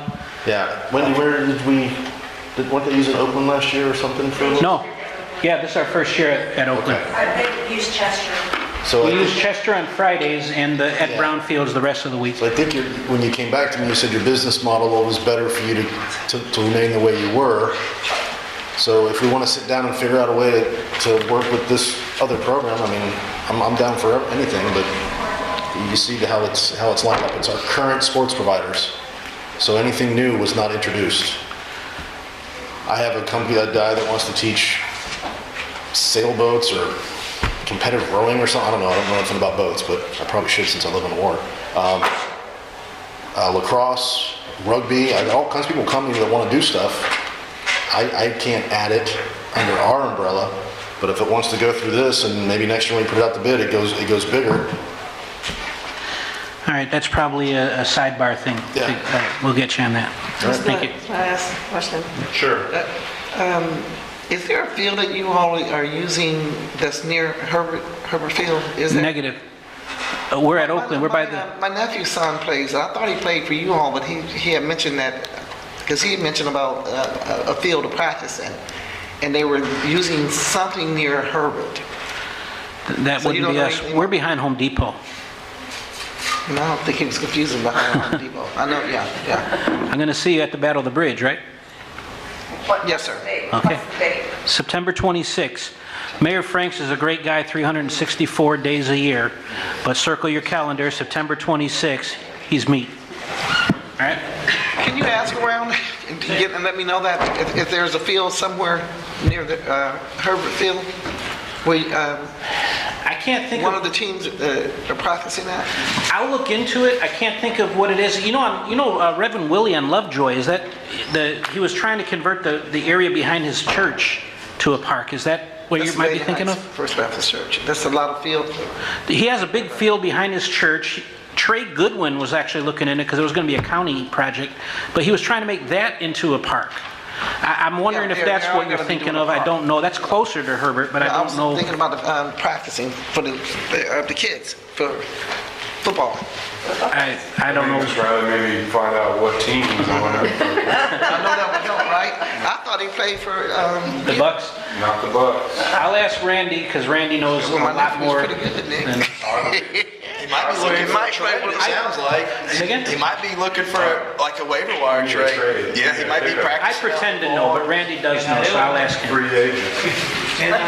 Thank you, Mr. Leibowitz. Anyone else from the public wish to speak on this issue? Ms. Sturker? Denise Sturker. So just for a little clarification, so the first year, there is someone that's willing to do it for no profit. Price stays the same for families. After the first year, it goes out for bid. If no one's willing to do it for no profit next year, then either prices go up for families or we are out of the sports business altogether. Loaded question, so it could come back in. And I just want to clarify one thing you said there, there's no markup on their costs, right? So that there is going to be a slight change because we're not paying for the fingerprinting anymore of the coaches. But, I mean, hopefully they'll like to do it again and they'll bid, and who knows, maybe you've just bid a giant apple that you might hate next year. Go ahead. I mean, yeah, that's why you got to step up. Yeah, Danny, you have to come up to the microphone. I tried to talk him into a 20-year contract. So the only reason why we even came up is because the state now needs a Class 2 background check, which is quite a bit more money than the Class 1. That was the only reason why we thought we should go up a little bit. That's the only reason. It would have been our cost anyway. It's a Class 2 where they got to get fingerprinted, where y'all are doing a Class 1. So that's, I just wanted to say that's why. Thank you, sir. So you're just saying that the price is still going to be relatively low, but next year, if they're like, well, we don't want to do this, we're not making enough money, then. I mean, next year, we're back. And we're not going to, well, and then the Next year, you percent might be cap. sitting up here making. We've already cut it, yeah, we've already cut it, and then we're done. Fund balance. Next year, we don't have. Just clarifying, right? Don't take it from the library then. That's a next year problem I'm trying to figure out this year. This was my coupon for. But you're 100% right. I mean, it could be whatever next year. And I would also like to add as well my thanks to both Danny and Wendy and Tiffany for bringing this forward and being willing to do this, because I spoke out when you brought this up before as being very against anything that was going to cause more money out of the pocket of the residents for their kids to play sports. I think it's just so important. Youth sports are so important. And, you know, city leagues are so affordable, and it does have so many kids out there, and our staff does such a great job of running all of those programs, and there's so many people involved in that. So this is the best case scenario. Again, I don't live in a magic world where I think that you guys are going to live forever and want to do that forever. So we and the city council are going to have to figure out some things to do it going forward. Hopefully you might be a part of that. If it all goes well, we'll see. But appreciate y'all stepping up and doing what you do. Anyone else from the public wish to comment on this motion? Seeing none, council, do you want to vote? Yes, we got a motion and a second, right? Then do it. Let's do it. We're just trying to find new ways to say the same thing. Ms. Barnes, you have to tell us, because Councilman Walker abandoned the people of Fort Walton Beach and left the budget meeting early? It's unanimous. Oh, it's unanimous. All right, 6-0. 9-5, Mr. Browning. Oh, Mr. Browning also abandoned his constituents, I see. Or did he have to just go pee? Did he leave or did he go? Yeah, he had a family thing. I got you, okay. All right, 7:05 p.m. That brings us to item 5.5, CPR training for citizens, as presented by Mr. Jeter. I think we discussed it in the fund balance, that's already in there, but if you have something more to add, I mean, it's. No, kind of like I said earlier, we'll put as much stuff in there as we can. The railroad will meet the road the next two meetings when they actually got to balance out. But I would put that up there with, we had a young lady come in here and cry. I was like, my library, don't get rid of it. Get your heartstrings. 2 weeks ago, we had somebody come in here crying, saying my baby almost died if I didn't have this training from the fire department. And then staff's like, we can't afford it. So like, well, let's use our credit card and afford it. Put it in the budget. It's in there. So, Mr. Davis, with this last motion that Councilman Jeter made and Councilman Schmidt seconded to remove that $160,000, I mean, does that kind of put things like this back into play? I already assumed that this made logic. Okay. I would have to add that back in. Okay. Now, that means, again, I don't have the revenues, so we'll see where it plays, but, and again, the watch group specifically said, get rid of it, but. That's the political action committee that organized a group to, okay, gotcha. Just want to make sure everybody knows terms when we're talking about them. A lot of people hear watch group, they think people that are in the wristwatches. Totally different thing. All right, so that brings us to item 5.6, the parking lot at 164 Miracle Strip Parkway Southeast. Mr. Jeter wanted this for discussion. Yes, sir. As we restructure the golf course and raise fees, as we've talked about restructuring and putting solar panel roofs on the library to save utilities, we may need to restructure Parks and Recs and sell parks. Ferry Park, not on the list yet, but we do have 164 Miracle Strip Parkway. I brought it up because it is parking downtown that we have paid over the years in the past to pave, and it can be expensive, and it's a maintenance budget, so just trying to bring in some additional money to our fund balance. I think the best way to do the next 3 of these, and I know there's some people maybe here speak on some other ones, but can you bring it, and I don't know if we need to do it the next 2 meetings, if we're going to be that far in the red.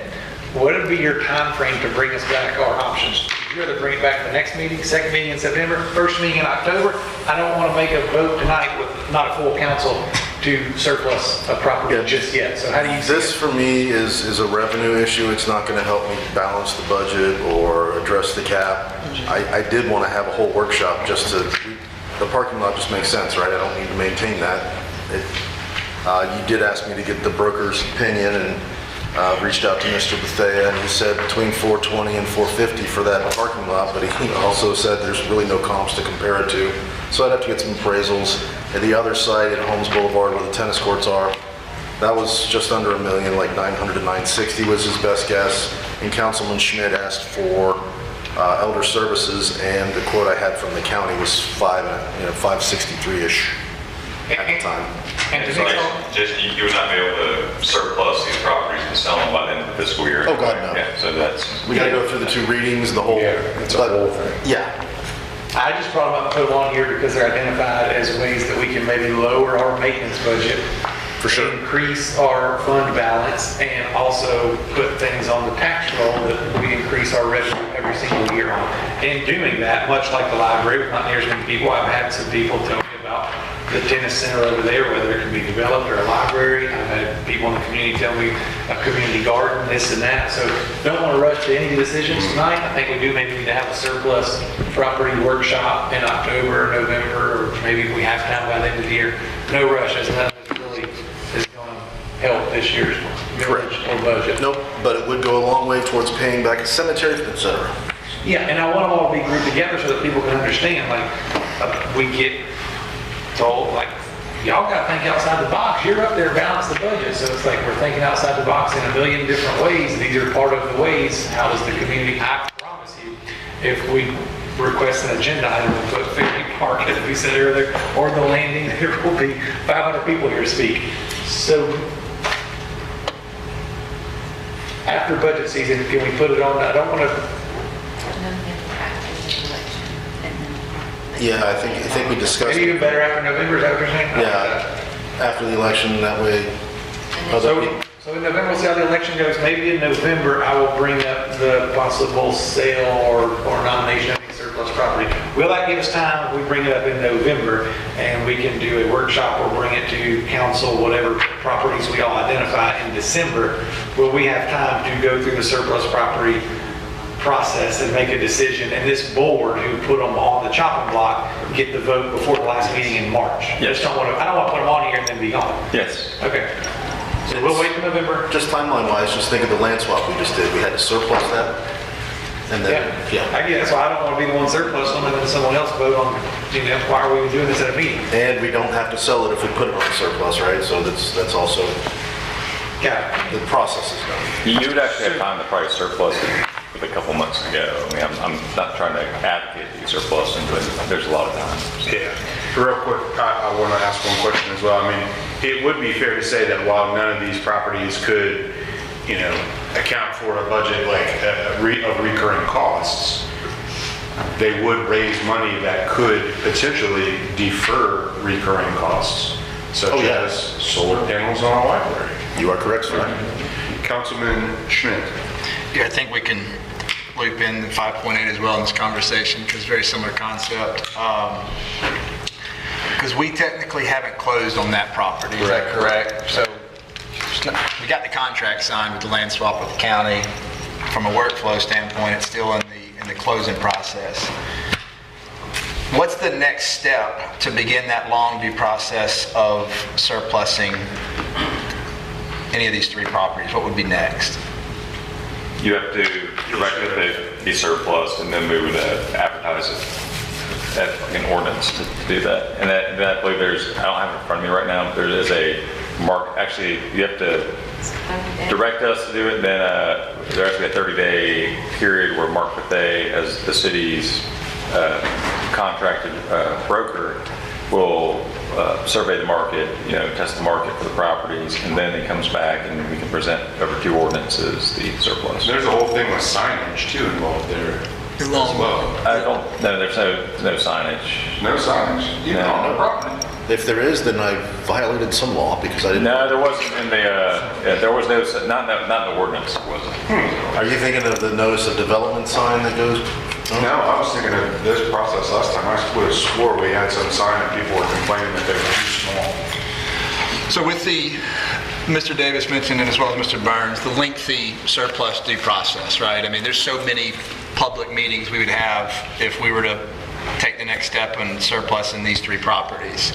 At least 2, 3, 4 type of opportunities to discuss either the usage or what possibly could be done with these properties, while also sensitive to going through that long process and maybe making a selection of proposals based off of different applicants that may want to do different things with the property. I want to be a part of that process to possibly awarding the applicant on the different proposals. So there's a window of time between now and April 1. I know Mr. Jeter mentioned 5.6 and 5.7, but the elderly services, I'll just went with city manager and met with the commission and county administrator or Mr. Coffey and try to discuss, what a land swap and those kind of things, brought it back in front of the board, and here we are now. I think it's really important, and again, I can't speak for Jeters on the 5.6 and 5.7, but I really want to be a part of the process on what happens at that elderly services parcel. So with that being said, I'm going to throw out a motion. Let's start. Can I ask you a question before you put your motion in? Yeah, absolutely. Do you have a property that you have in mind swapping with the county? So we actually have already swapped with the county. Oh, I thought you were saying you swapped. Yeah, we already got it. Yep, ink is dried. We swapped some property by the fairgrounds that the county wanted. That's right. Okay, I got you. That's I that got deal. You. Yeah. So Okay. now that's up there on 5.8, former elderly services building. We haven't closed on it. That was the question I was asking Mr. Burns. We haven't closed on the property, but we've signed the contract with the county to do the land swap. Now, from a growth management standpoint, there's no deed restrictions, reverter clauses, or nothing. The county said we can do what we want with that piece of property. To sell it, whether it's to go to redevelop and fund the city hall expense, whether it's to have some growth management control of what's going inside of Midtown. Do we want townhomes? Yes, no. It's inside the CRA district. There's a lot of things we can do with this former elderly services building.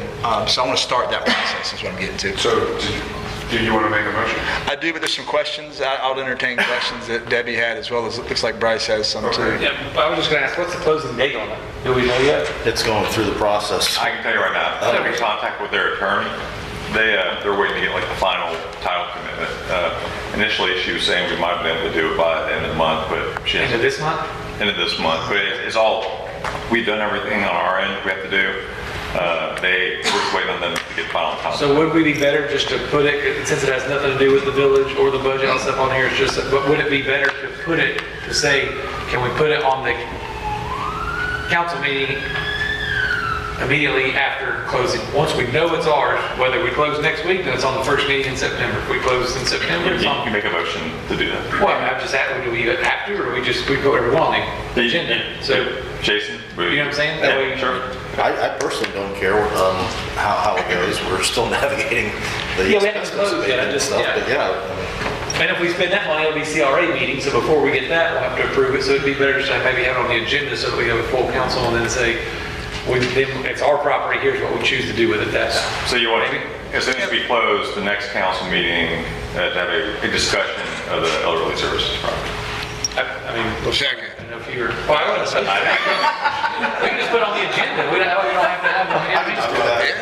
I mean, we can, but a lot of things can be moved around in the agenda, and a lot of other priorities come up, so I mean.